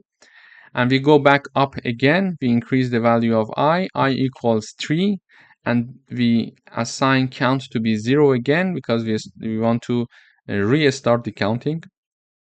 And j is going to take these 3 values. So 1, 2, 2, 3 are the values of j, and I is talking about the last element, and we're going to compare 3 with 1, 3 with 2, 3 with 2, and then we're not going to compare 3 with 3 because the indexing will be the same. When I equals 3 and j equals 3, this condition is not passed. But because we don't see any similarities between 3 and any other elements, nothing is going to happen. We are not going to enter this loop as I explained earlier, and this loop is finished, and we check to see if we increase the value, incremented the value of count, and it is larger than 0. No, we didn't do that. And this for loop I is also finished because I got its maximum level. It must be lower than n, and n is 4 because we calculate the size of the array, and the size of the array in this case is 4. Now you remember that we counted 2 and 2 in one iteration, and in another iteration I was pointing at the third element and it was equal to this element. Okay, so we found the duplicate, but we counted it twice. Because we counted it twice, we are going to have duplicate slash equal to, and this means that duplicate count equals to duplicate count divided by 2. Okay, so the duplicate count was equal to 2. We found it, and if it is divided by 2, it will be equal to 1, and 1 is assigned to this duplicate count. Okay, so this equation equals to this equation, but it's another way to type it down. Okay, therefore, the duplicate count was 2. 2 divided by 2 equals to 1, and 1 is assigned to duplicate count. Therefore, we are having only one duplicate. So because we counted it twice, we had this division by 2. And indeed, we are having one duplicate because we are having 1, 2, and 3, and this one is the duplicate. So we are having only one duplicate. And now that we know the duplicate, we are going to show this message in the output, total number of duplicate elements, and we are going to show this variable. So when I run this code one more time, we see that we are having the total number of duplicate elements equal to 1 as we expected in the detailed analysis of the code. Thank you for watching. Hello everyone, welcome back. In today's video, we would like to write a program to count unique elements of an array. So we are having a predefined array, and we see that this array has 4 elements, 1, 2, 2, and 3, and unique elements of this array are 1 and 3, because 2 has duplicate, so it's not a unique element. So we would like to write a program to print us this 1 and 3. We're going to calculate the size of the array using this formula, and we are assigning to variable n. Then we are having again a nested loop. So a nested loop would be working like this. So let me rewrite the array here. So this is our array. A nested loop will help us to have 2 iterating variables, one I and one j. Imagine I is iterating over this array and j iterating over the same array, okay? So when I is pointing at these elements, when I is getting the element equals to 1, and j gets these 4 elements. So we are going to compare 1 with 1, 1 with 2, 1 with 2, and 1 with 3. Then I is going to be incremented 2 with 1, 2 with 2, 2 with 2, and 2 with 3. And then 2 with 1, 2 with 2, 2 with 2, 2 with 3, and finally 3 with 1, 3 with 2, 3 with 2, 3 with 3, okay? And we see that here when we're comparing 1 with j, because this is I and these are j's. So when I gets this value, we see that we are comparing the first element with the first element as well. First element, second, and third, and fourth.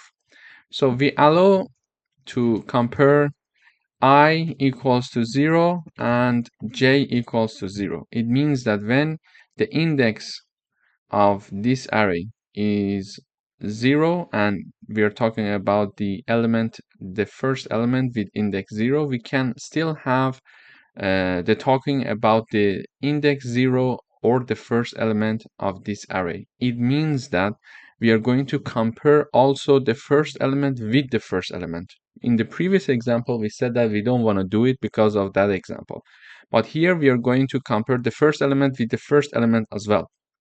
And if the first element with the first element equals, which is true, we are going to increment the value of count, okay? And then if and only if count equals to 1, it means that we are going to have unique elements. Because 1 equals to 1, it is true, we increment the value of count for this index. And when we compare this element with the second, third, and fourth, we see that they are not this one is not equal to any of them. It means that this element is unique, so there is no duplicate. But in the case of number 2, we are going to compare these two with the first element. They're not equal, so we are not going to increment the value of count. So this one equals to this one. They are similar, and we're going to increment the value of count, and now count equals to 1.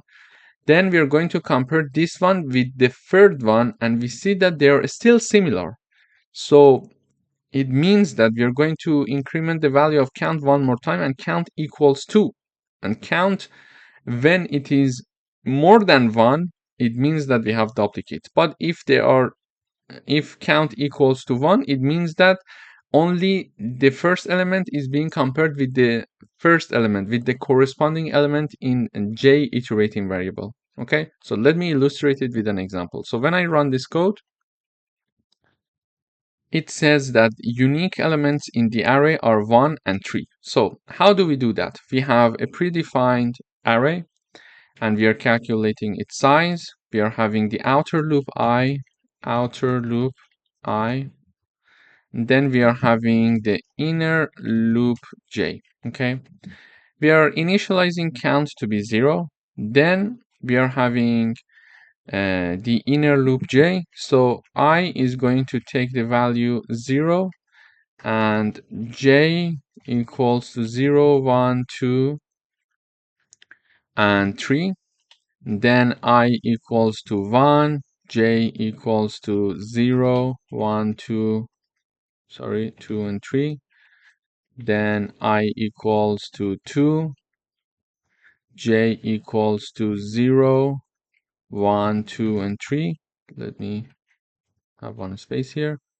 And then we are having I equals to 3, while j gets values of 0, 1, 2, and 3. So these are the iteration that we are going to have. So when the outer loop I equals to 0, j is going to take these values 0, 1, 2, and 3.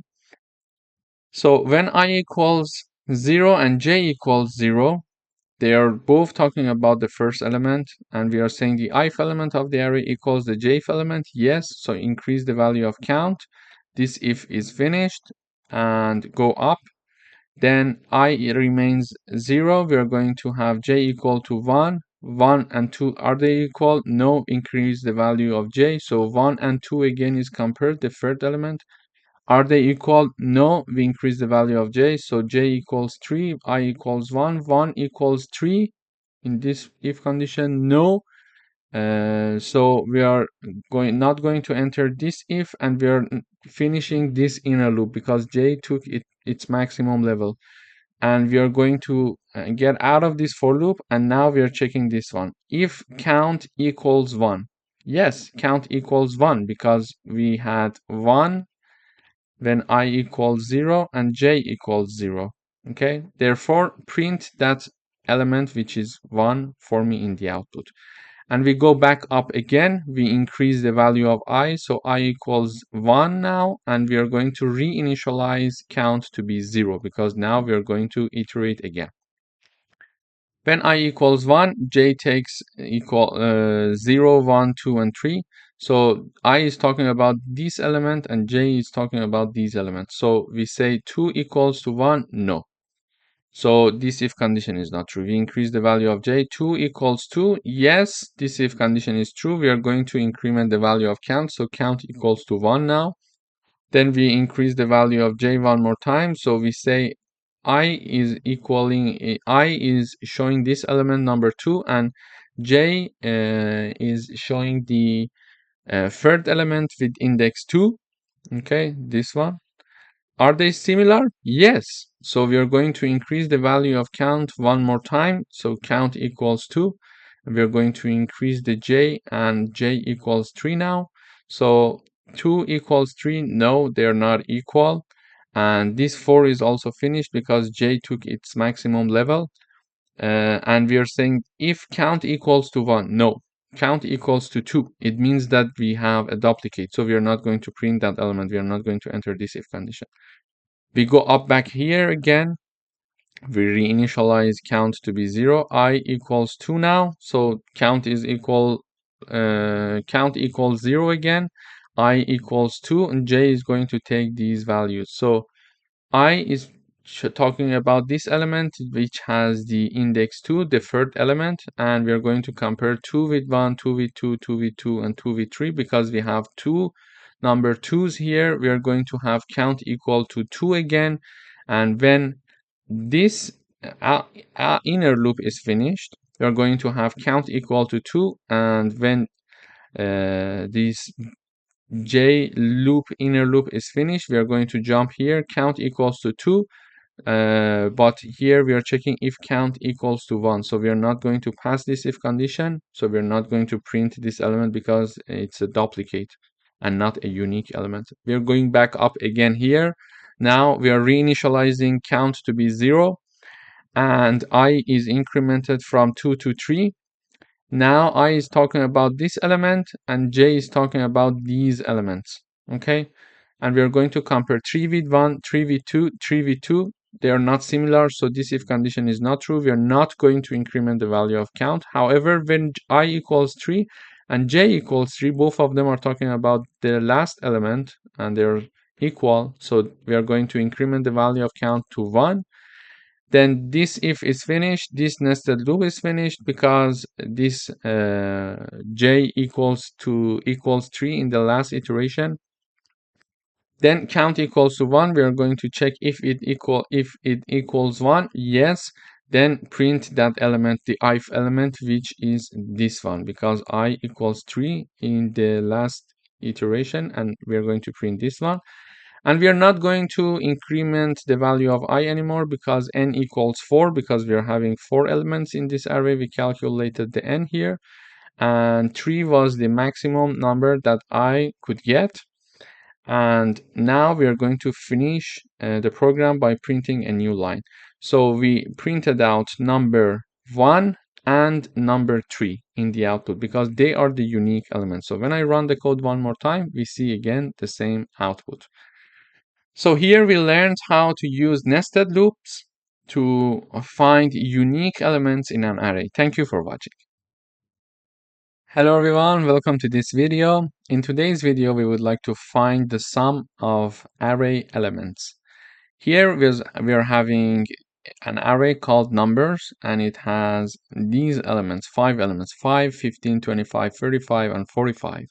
We're going to calculate this value, 5 plus 15 plus 25 until 45, and we would like to know the sum of the elements of this array equals to what number. Because we want to do that, we are initializing a variable called sum equals to 0. Then we would like to calculate the sum of array element. We are having a for loop starting from 0, and as long as I is lower than 5. And the reason is that we are having the size of this array equal to 5, and I is starting from 0. So index 0 means the first element, then index 1, 2, 3, and 4. So I is getting from 0 until 4. It is covering all the elements of this array. Okay. Then in each iteration, we are going to have sum equals sum plus numbers I. So the ith element of the numbers array is going to be added to sum and assigned to sum. This exactly equals this one. Okay, so if you are familiar with this concept, you can either use this one or this one. It depends on you. So in the first iteration, I equals 0, we are going to have sum equals sum plus numbers 0. So the element with index 0 of the array numbers, the index 0 is talking about this element. So it means that we are going to have 0 plus 5. Why 0? We are saying sum initialized to be 0. So 0 plus 5, it means that we're going to have sum equal to 5. Okay, so sum equals sum plus the index 0 of this array means that 0 plus 5, 0 plus 5, sum equals 5. So we increment the value of I. Now I equals 1, sum equals 5 plus 15. Why 5? Because we are having sum plus now index 1, because I equals 1. Now index 1 is number 15, and sum equals to 5 because we calculated in the previous iteration. Therefore sum equals to 20 now. Then we are incrementing the value of I to 2. Sum equals 20 plus 25, and because the formula is the following, so we are having sum equals to 20, so 20 is here and 25 is the next element of the array with index 2, and this is going to have this result for us. Sum equals to 45, then I equals 3, we are having sum equals 45 plus 35, and 45 comes from here and 35 is the next element, so we are going to have sum equals to 80, then I equals to 4, sum sum equals to 80 plus 45. Therefore, sum equals to 125. Okay, so this way we calculated the sum of array elements. So when I run this code, we see that the sum of array elements is 125. So this is how we can find the sum of array elements. Thank you for watching. Hello everyone, welcome back. In today's video, we would like to find the maximum element in an array. Here is my array. It has 5 elements, 12, 45, 67, 23, and 9. And we would like to find the maximum element in this array. To find that, we know that this 67 is the largest number in this array, but we want to find it using C++.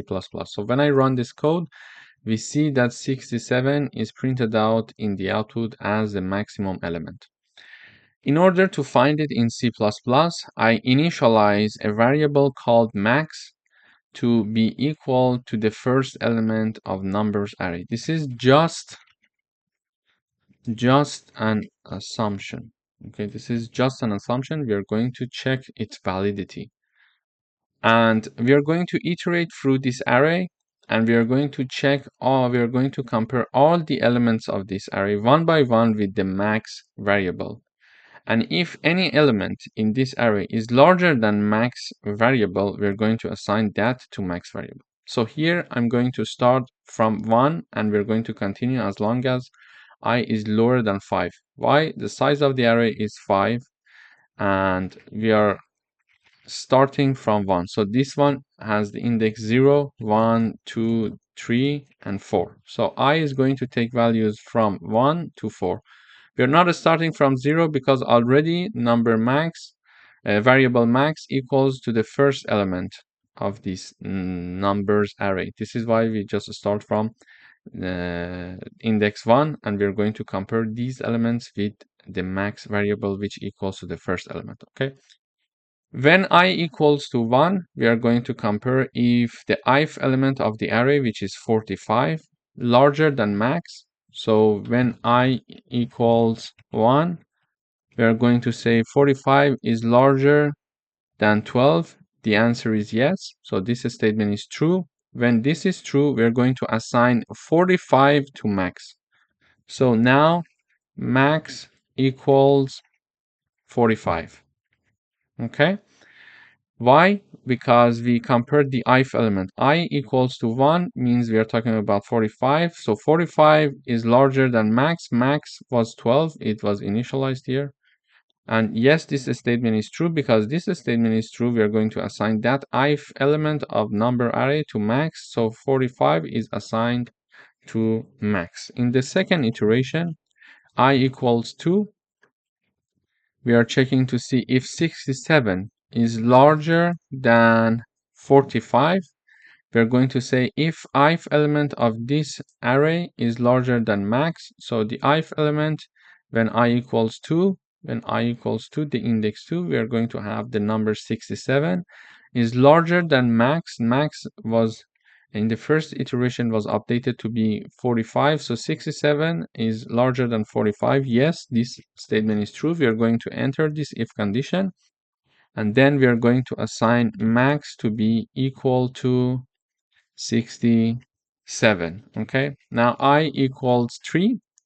We're going to say if ith element of number array, which is this one, then I equals 3, index 3 is talking about 23. 23 is larger than 67. Is it true? No, it's not true. False. This is false. This statement is false. Therefore, this condition is false. We are not going to enter this if condition this time. Then we increment the value of I one more time. So I equals 4 now. And when I equals 4, we're talking about this element, number 9. Number 9 is larger than max. And max is 67. And this one also is false. Therefore, we are not going to enter this if condition anymore. And this loop is also finished because I equals 4 was the maximum number that I could get. and we are going to print out the maximum element that we found. And the maximum element that we found was 67 in the last update that we had in our for loops. So here in this example, we learned how to find the maximum element in an array using for loops. And in order to do that, for review, I'm saying that we are having just an assumption in the beginning to assign the first element of this array to be equal to a variable called max, and then you go ahead and compare that max variable with any other element of this array. If any other element is larger than this max, assign that larger number to this variable and continue comparing. Okay, this is how we can proceed to find the maximum element in an array. Thank you for watching. Hello everyone, welcome back. In today's video, we would like to search for an element in an array. So here is my array with these numbers 10, 20, 30, 40, and 50. I would like to check if this element that we call key, this variable key, when it is equal to 30, we would like to see if 30 exists in this array or not. So we would like to see if there is an element in this array equal to this key or not. And we see yes, the answer is yes. But we would like to see how we can do it in C++. So when I run this code, we see that it says element 30 found at index 2. And this number 30, the index in this array is 2 because we start from 0. Here is the index. Okay, so index 2 has the same number in this array called numbers, and it equals the key variable. But how we can do it? We can iterate through all the elements of the array and then compare each element with the key variable to see if they are equal or not. And for that, we are assigning a Boolean variable found, and we are by default say that it is false. And if one element of the array equals to the key variable, we are going to assign true to this found Boolean variable because we found the answer. We're going to print the answer and we are going to break. We get out of this for loop, so we don't want to continue. Okay, so in order to do that, this is my array. This is the key variable I'm looking for, and we're having a Boolean, a variable called found. It is by default assigned to be false, and in case we find the element, we are going to assign it to be true.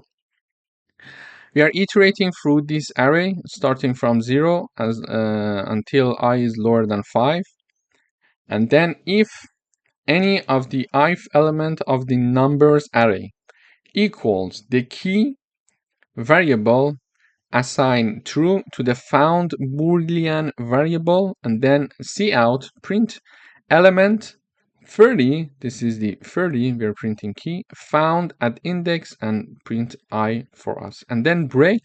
So get out of this loop, and we are here checking if found is false. So it's not false, we are not going to execute this part of the code. If we couldn't find the key in this array, found variable was still equal to false, and we were going to enter this if condition saying that this element not found in the array, but we are going to have an example of that as well. So here we are going to have I equals to 0, I equals to 1, I equals to 2, I equals to 3, and finally I equals to 4. So when I equals to 0, when we are talking about ith element of numbers array, we are talking about this element. When we are saying 10 equals to key is 30. Okay, 10 equals to 30, no, not entering this if condition, increment the value of I. 20 equals to 30, no, increment the value of I. 30 equals 30, yes. So when I equals 2, we are having the ith element of this numbers array equal to 30, and 30 equals the key, which is also 30. Therefore, this condition is true. We are going to enter this part. We assign true to the found Boolean variable, and we print that this element 30 found at index 2 because we were in the third iteration with index 2, and we are going to break so we get out of the loop. So when I run this code,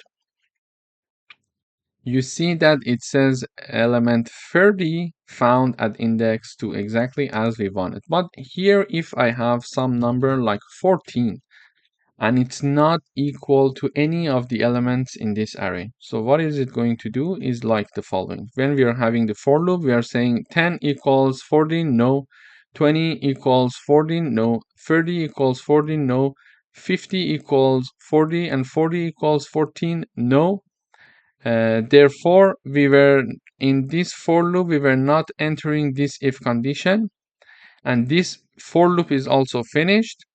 And here also, the found variable remained false. When it remained false, we are having this message element 14 not found in the array. So the way that we are going to have this to be activated is again here. So I'm going to review.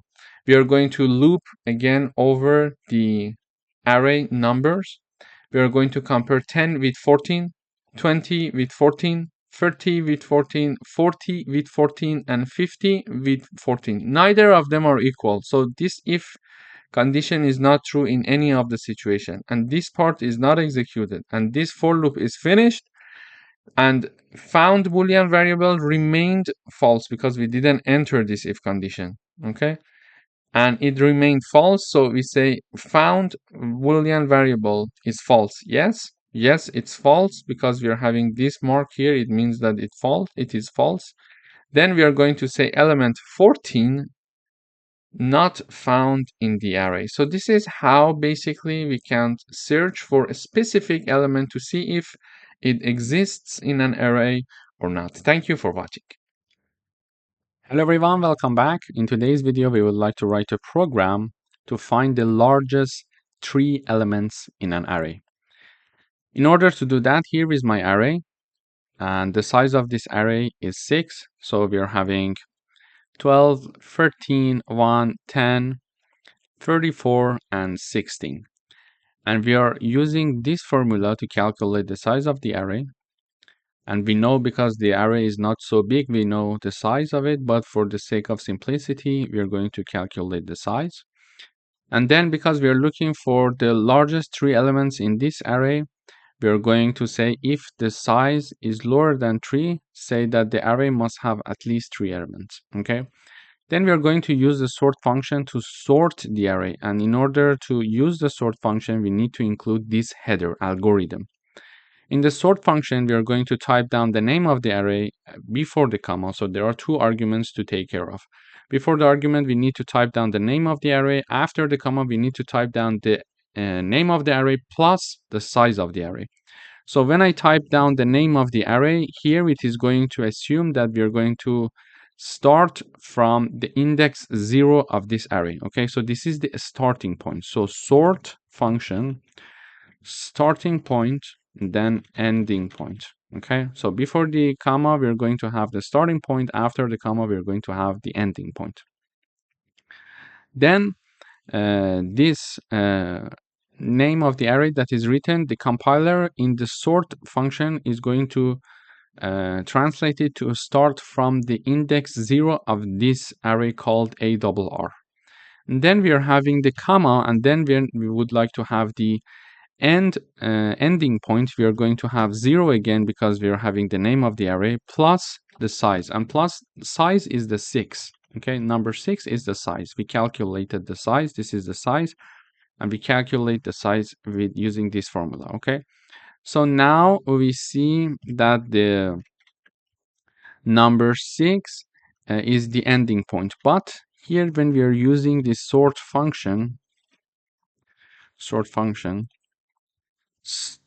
starting point is inclusive and ending point is exclusive.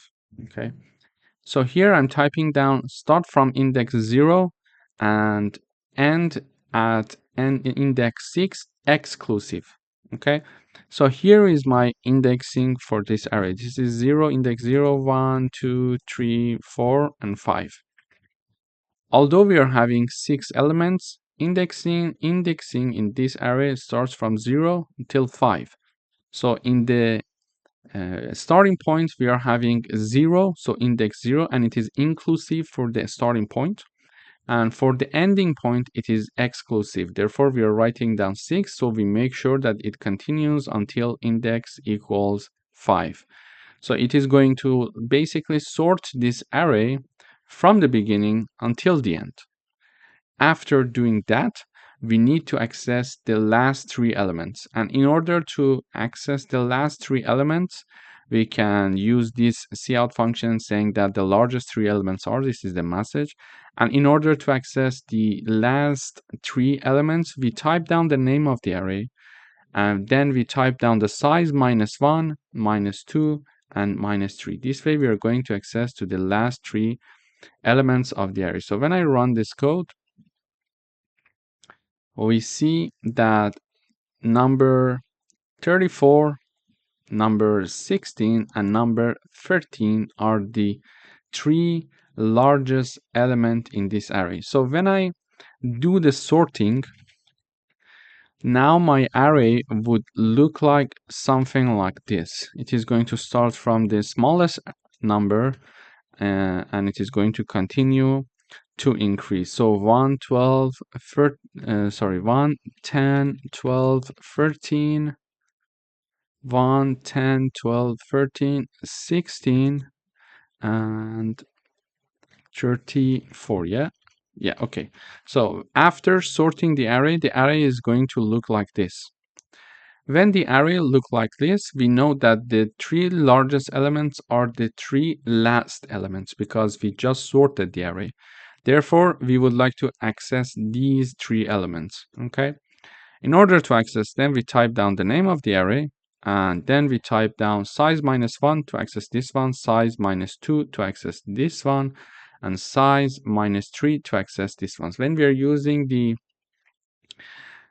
minus sign here,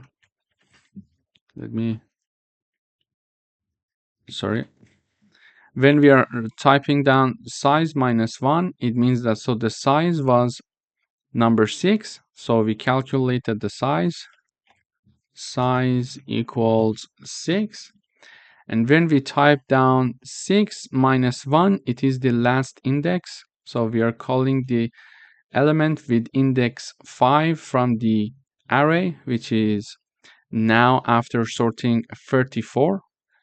Okay, so here is our indexing 0, 1, 2, 3, 4, and 5. Okay, and size equals 6. So 6 -1, the index will be 5. So I'm calling the index 5 of this array, which is this number. Then I'm calling the 6 -4. 6 -2, 6 -2. Therefore, the answer is 4. And I'm calling this element of the array. And then I'm having the 6 -3, which leads me to index 3, which has this element, which is the third large element in this array that we provided here. So here it's like I'm typing down array 6 -1, which will be 5 in the end. Array 6 -2 will be 4, and array 6 -3 will be 3. So I'm calling the element with index 3 in this array, element with index 4 in this array, element with index 5 in this array. Thank you for watching. Hello everyone, welcome back. In today's video, we would like to write a program to find the smallest element missing from a sorted array. So here is my sorted array, 0, 1, 2, 6, and 9. And we see that there are some elements missing from this array. 1, 2, 0, 1, 2, 3 is missing, 4 is missing, 5 is missing. Then we are having 6 and 7, 8, and 9. Okay, so in the original array, we are having these numbers. So 0 is there, 1 is there, 2 is there, 3 is not there, 4 is not there, 5 is not there, 6 is not 6 is there, so I'm going to remove it, and 9 is there, I'm going to remove it. So these are the missing elements from our sorted array if we want to have an array from 0 to 9. Okay, and we would like to write a program to find the smallest element missing from this array, and the smallest one is number 3. Okay, so we are missing number 3 here, and we are looking for number 3. Here I'm calculating the size of the array, then I call the find smallest missing function, and I pass 2 arguments, the array and its size. So this function is getting the array and its size. It is iterating from I equals to 0 as long as I is lower than size, and in each iteration it is checking to see if the element of the ith element of the array is not equal to I. Okay, so what it does actually is the following.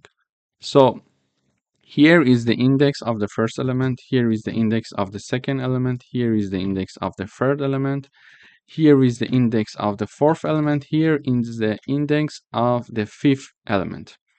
We are checking to see if 0 is not equal to 0 here. Okay, because when the index and the element, they are equal, it means that we are not missing that number. We are investigating index 0 and we are having the number 0. So we are not missing number 0. And in order to check if we have number 1, I'm having 1 equal to 1. Okay, so we are not missing number 1. 2 equals to 2. But then number 6 is assigned to index 3 because it's the fourth element. And here we could have number 3 to be equal to number 3. Okay, index 3 for number 3.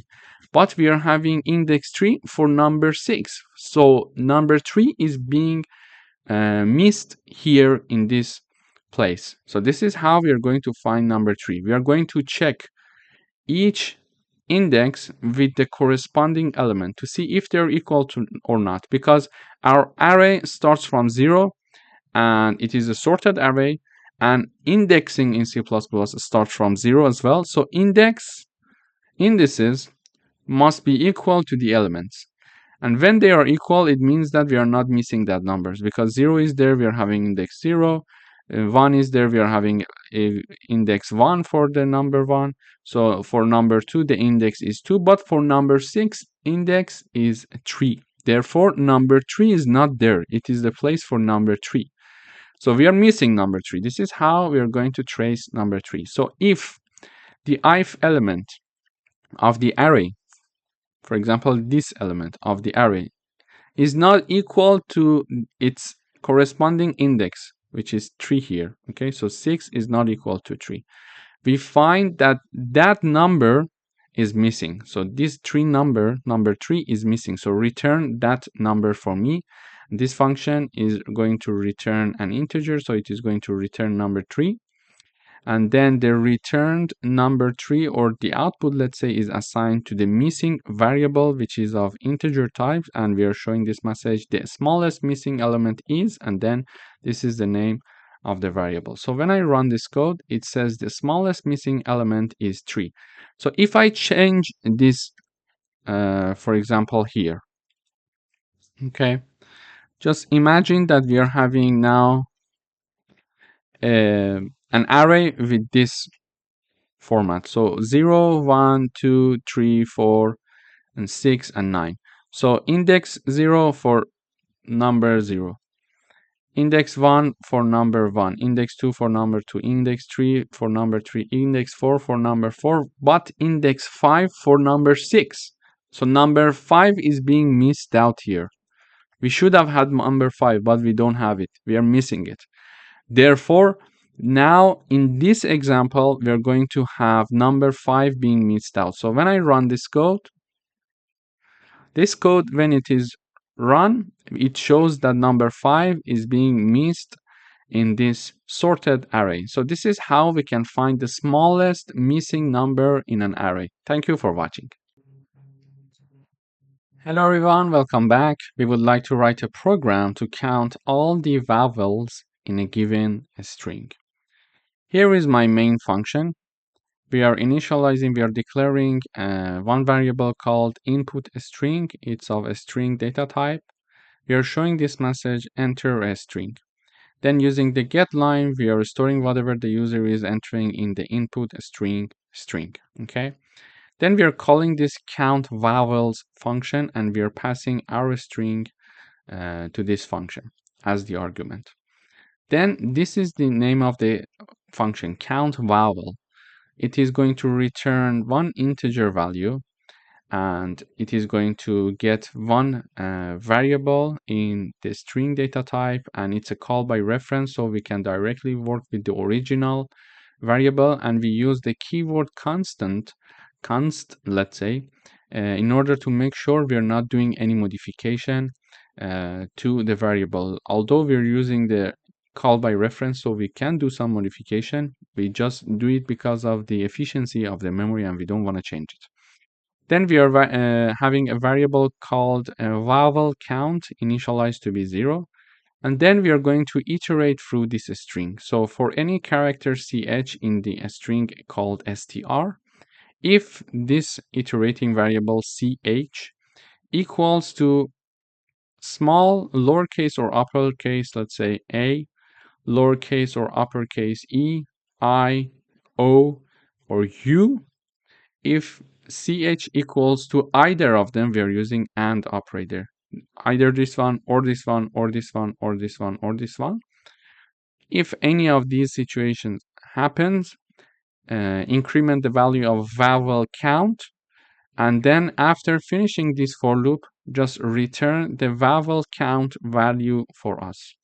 So whenever this function is called, this is going to find the number of vowels and return us the number of vowels, and the number of vowels is going to be assigned to vowel integer, and then we are going to show it in the output saying that the total number of vowels in the string, and then show the message in the output that, for example, our string has 2 vowels, etc.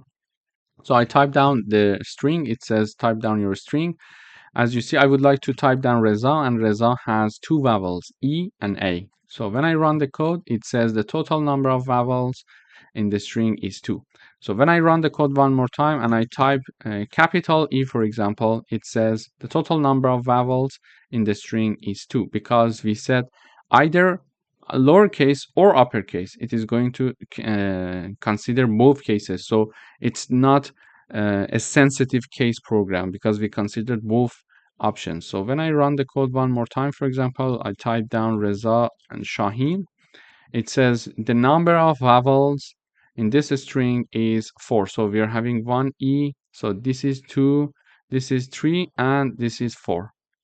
So basically, this is how we can count the number of vowels in a string using C++ programming. Thank you for watching.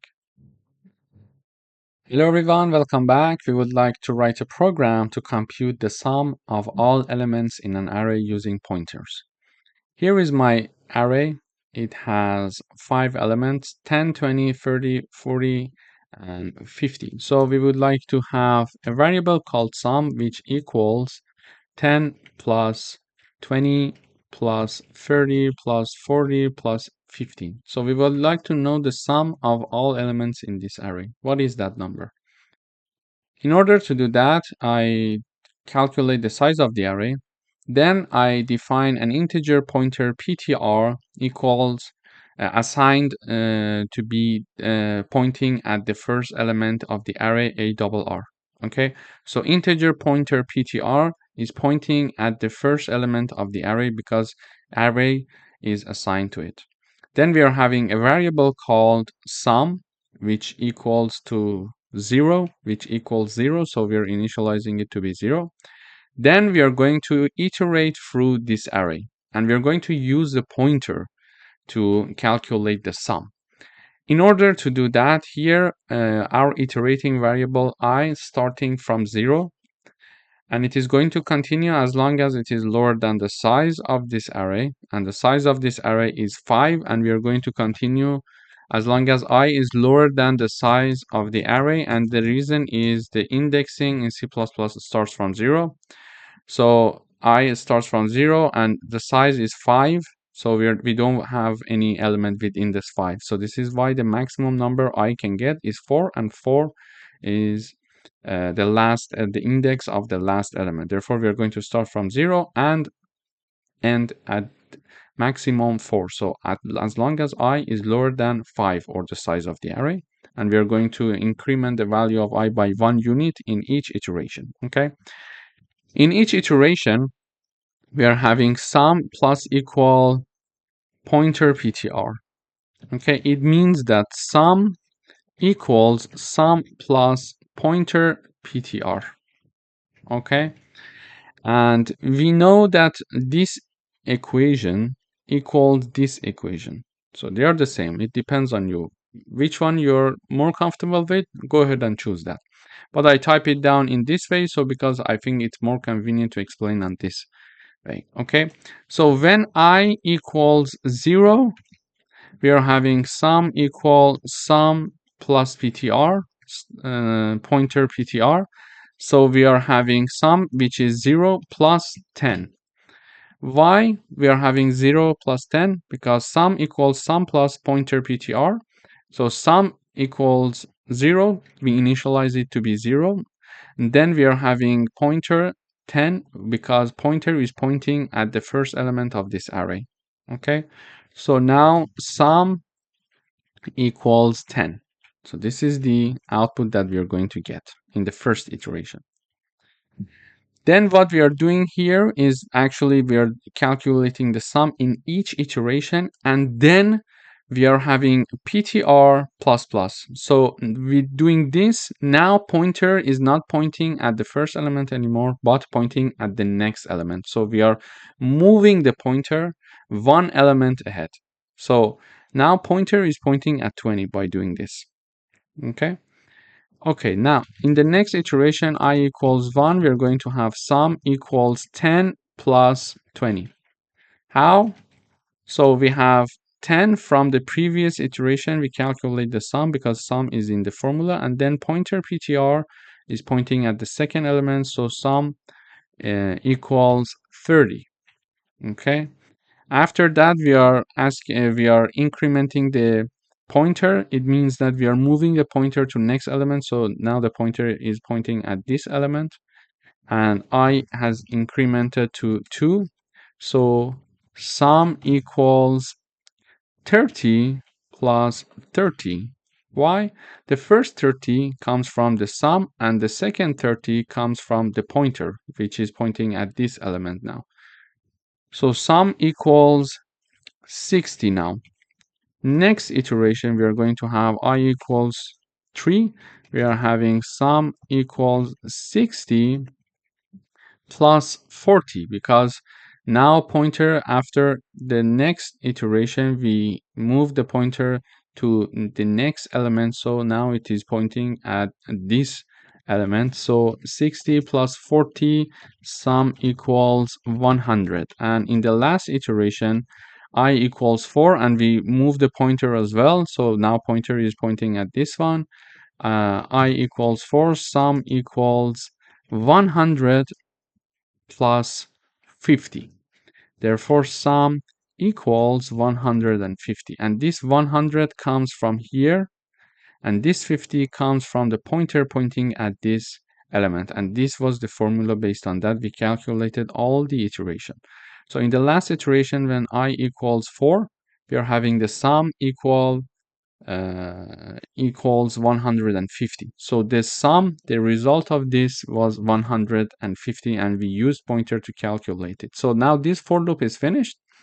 Then we are showing this message in the output. The sum of all elements in the array is, and then we are having the sum here being printed out in the output. So when I run this code, we see the sum of all elements in the array is 150. So this is how actually we can compute the sum of all elements in an array using pointers. Thank you for watching. Hello everyone, welcome to this video. In today's video, we would like to write a program to check whether two characters appear equally in a given string. So let me run the code. We are having a code. When I run, it asks me to enter a string. I would say this is my string Reza. It says enter the first character, I would say R, enter the second character, I would say A. It says the characters R and A appear equally in the string. It means that we are having one R and we are having one A. If I run the code one more time and I type down result with double A, this time the first character is R, the second character is A. It says the characters R and A do not appear equally in the string. Why? Because we are having one R, but we are having two A's. So we would like to write a program to check whether two characters appear equally or not. In the main function, we declare one string called str and two characters. First, we show this message to the user, enter a string. Using getLine, we are going to store it in our string str. Then we ask for the first and second character. We are going to store them in ch1 and ch2. Then we are having an if-else condition. We check if this condition is true. We are going to show this message, these two characters appear equally. Otherwise, they do not appear equally. But what is this condition? This condition is a call of a function called are characters equal, and because they are in the parentheses of the if condition, I assume that it is going to return a boolean, either true or false for us, but we are going to see and check it out. And this function accepts three arguments. The first argument is the string that we have, the second argument is the first character, the third argument is the second character. So when we are calling this function with these three arguments, the compiler starts executing this function. So this function, the name is are characters equal. It's of Boolean type, so it is going to return either true or false as we expected. And we see that there are three arguments in the parentheses separated by a comma. So the first argument is a string. We are having a call by reference, so we are directly accessing the original string. Then we are using the const keyword to make sure that we are not doing any modification while working with the string. The second argument and the third argument are the characters that we have, and they are of char data type.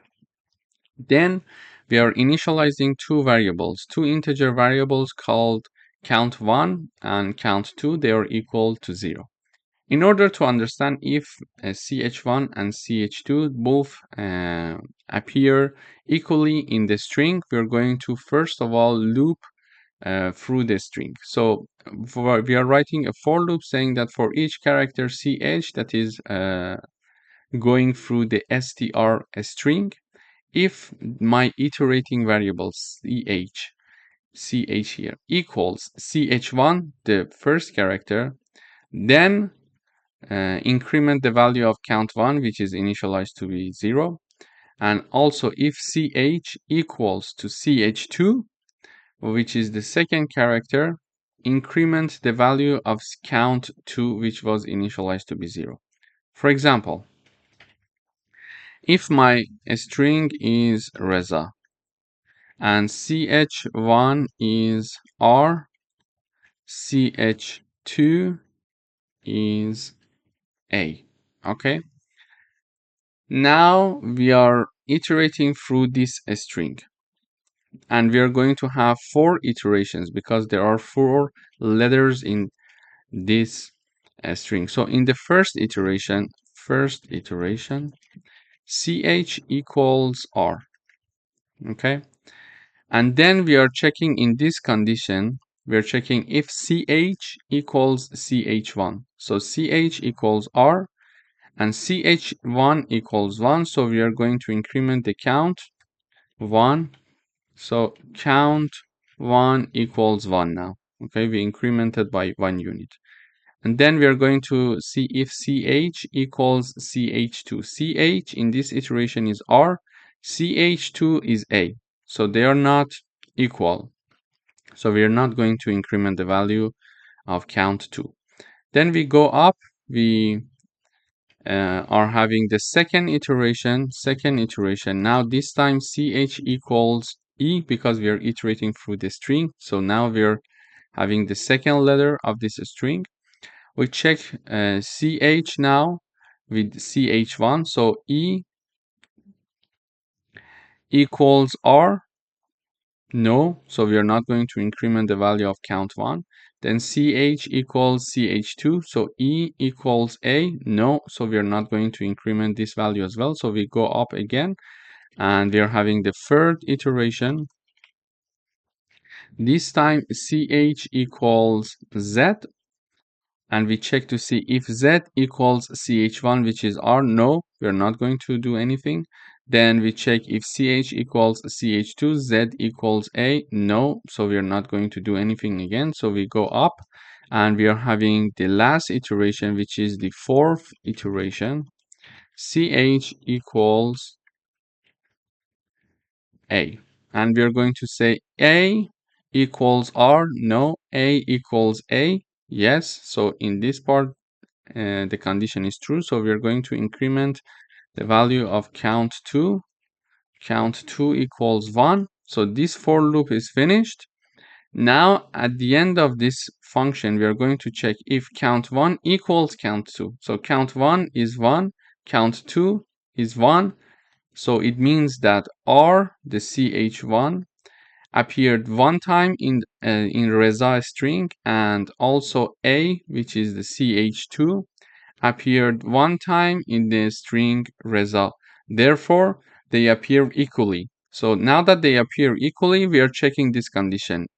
See, count1 equals count2. If this statement is true, the function is going to return true. Otherwise, it is going to return false. And when the string is Reza with 1a, the statement, this condition is true. Okay, it is going to return true here, and the condition is true, so we are going to enter this part and show that both characters appear equally in the string. However, if we are having a string called Reza with double A, we are going to have the fifth iteration as well.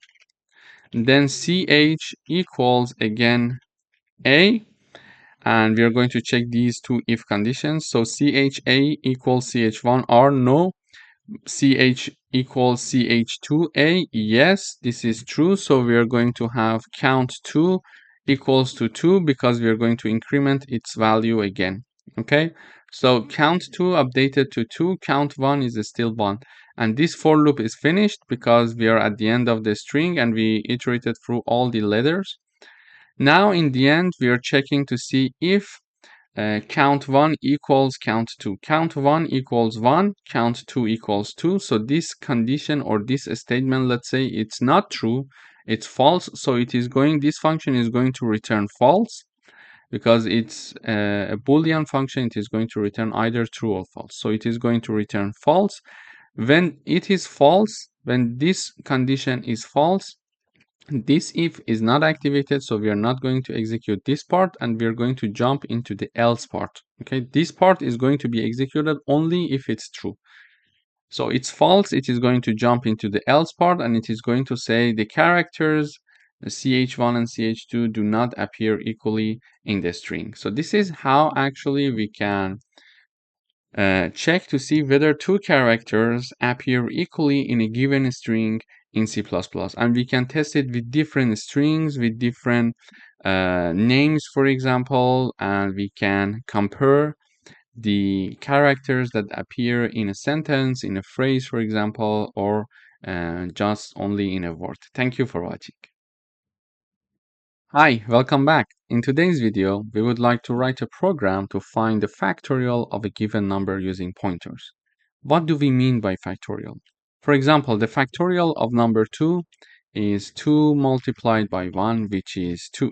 But the factorial of number 3 is 3 multiplied by 2 multiplied by 1 equals 6, for example. So we would like to do that in C++. For example, when I run this code, it says enter a number. I would say 3, for example. It says factorial of 3 is 6. And if I, for example, run the code one more time and I type down 5, it says factorial of 5 is 120. So we would like to write a program that do this work for us. Here is my main function. We are having two variables called n and fact. We're going to ask the user enter a number, and whatever the user is going to enter, we are going to store it in n.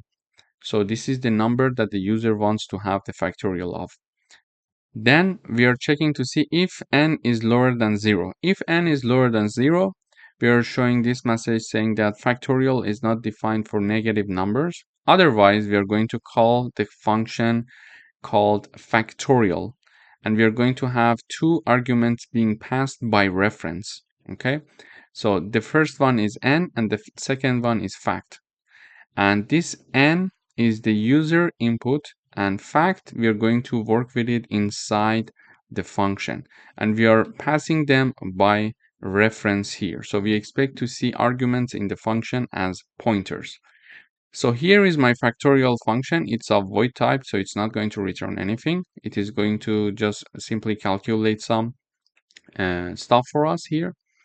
Then we see that here in this function, we are having two arguments, for example, integer pointer num and integer pointer result. So the address of this n is going to be assigned to integer pointer num, and the address of the fact is going to be assigned to the integer pointer result. And then we are initializing result to be 1. Okay, so we are dereferencing the pointer to initialize it to 1. Then we are going to have this for loop here. So this for loop is going to start from 1.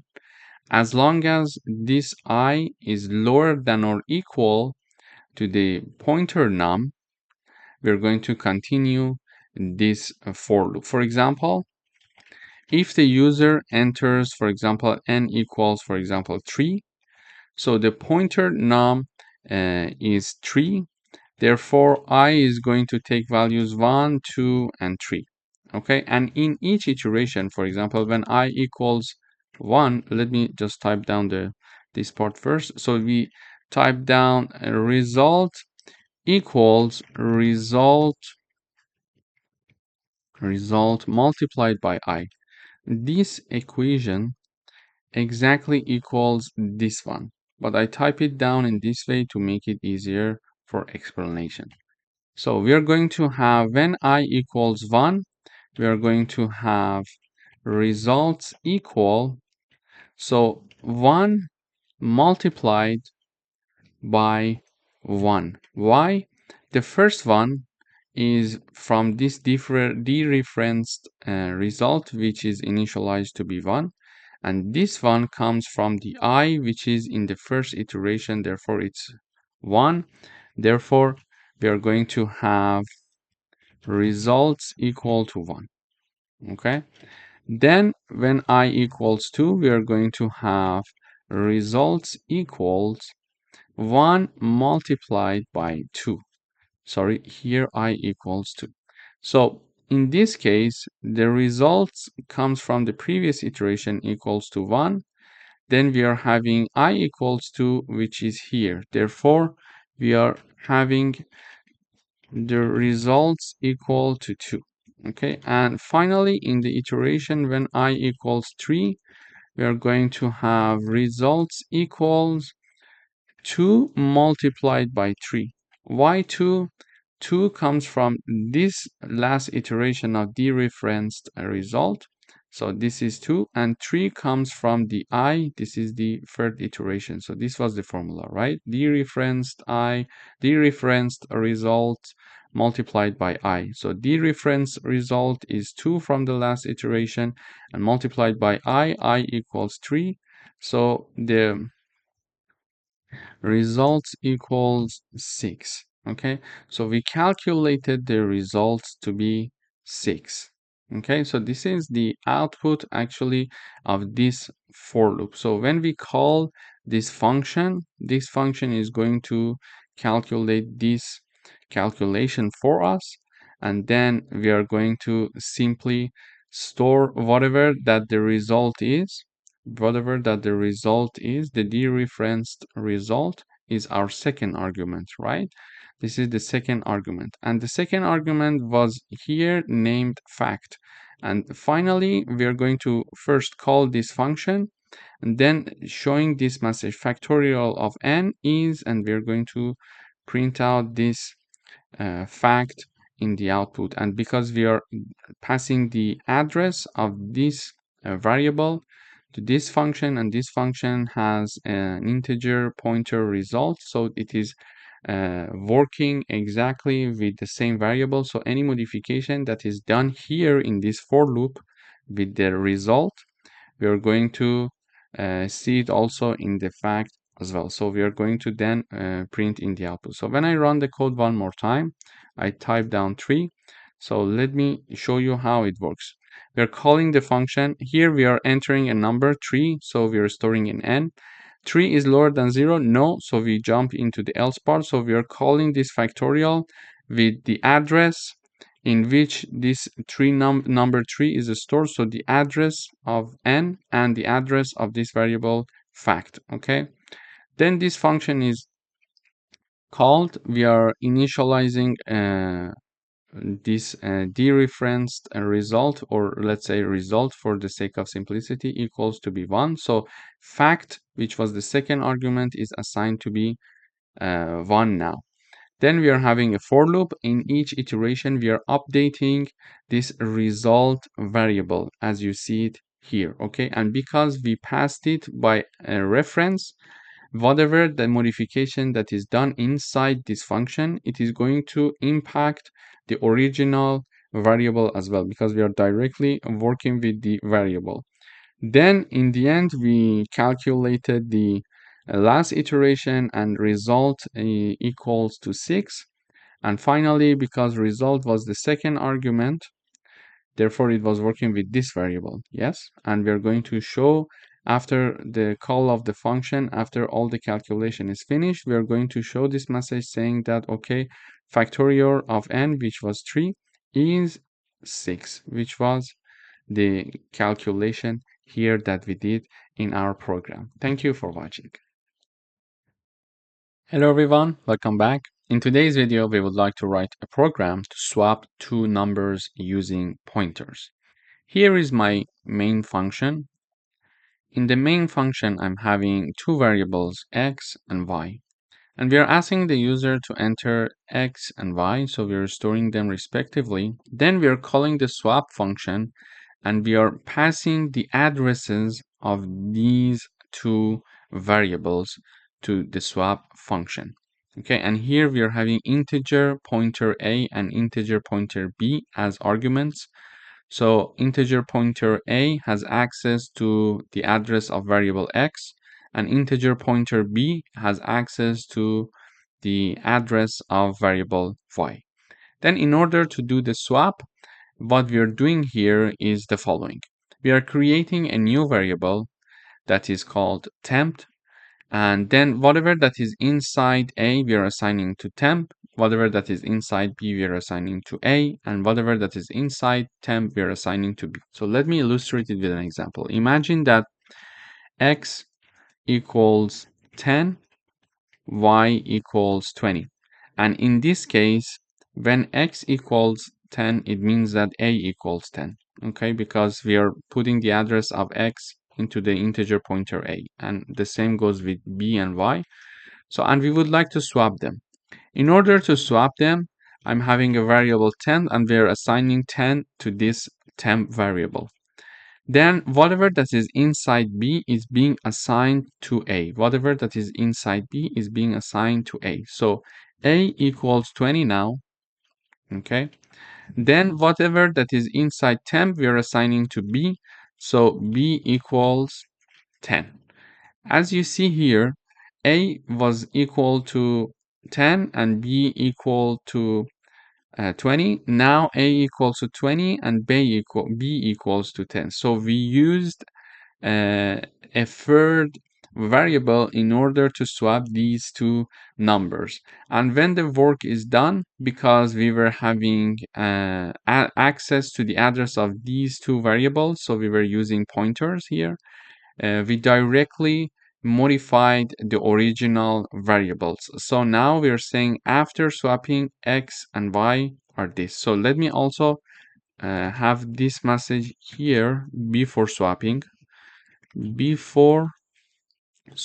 x and y. So before swapping, we are printing x and y, and after swapping also we are printing it out. So when I run this code, it says enter two numbers. So here is the message, enter two number. I would say 10 and 20. It says before swapping x equals 10, y equals 20. After swapping x equals 20 and y equals 10. So in this video, we learned how to swap two numbers using pointers. Thank you for watching. Hello, welcome back. In today's video, we would like to write a program to print an array using pointers. Here is my main function. I'm having my array here. It has 5 elements, 10, 20, 30, 40, and 50. And we would like to print the array's element. In order to print that, we show this message, array elements, and then we call this print array function, and we pass two arguments. So the first argument is the name of the array, and the second argument is the size of the array, which is 5. Okay. Then this print array function, this is the name of the function. This is the of void type. It means that it's not going to return anything for us. And then we are having two arguments in the parentheses. So the second argument is integer size, which is going to take the value 5, which is the size of the array that we're going to work with. And the first argument, which is separated by a comma from the second argument, is an integer pointer called ARR. And now, because we are having this as the first argument, it is pointing at the first element of this array called ARR. So now this pointer is pointing at the first element of this ARR array. In this function, in order to access this element of this array, we need to have a for loop. We are going to have a for loop with iterating variable I starting from 0, and it is going to continue as long as I is lower than size. When I equals 0, I equals 1, I equals 2, I equals 3, and finally I equals 4.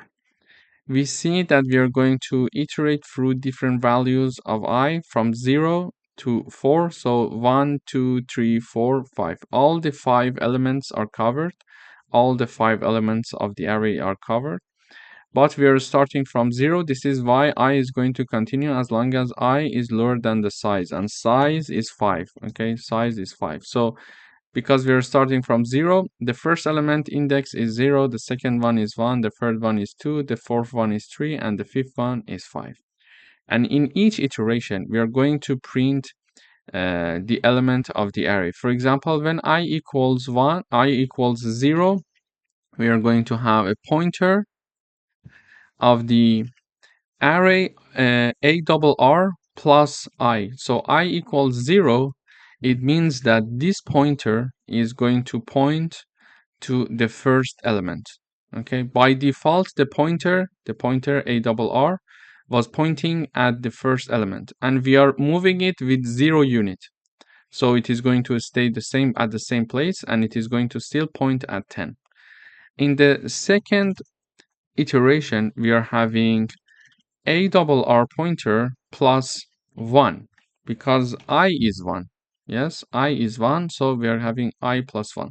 So we are saying that, okay, this ARR pointer is pointing at 10, but I would like to add 1 unit. I would like to move it by 1 unit. Okay, so now it is moved and pointed at this second element. I'm saying it one more time. Here, by default, this array is pointing at the first element, which is 10, and we would like to move it by 1 unit. So when it is moved by 1 unit from 10, it goes to 20. Now it is pointing to 20, okay? It is going to print 20 for us now. Previously, it was going to print 10 for us.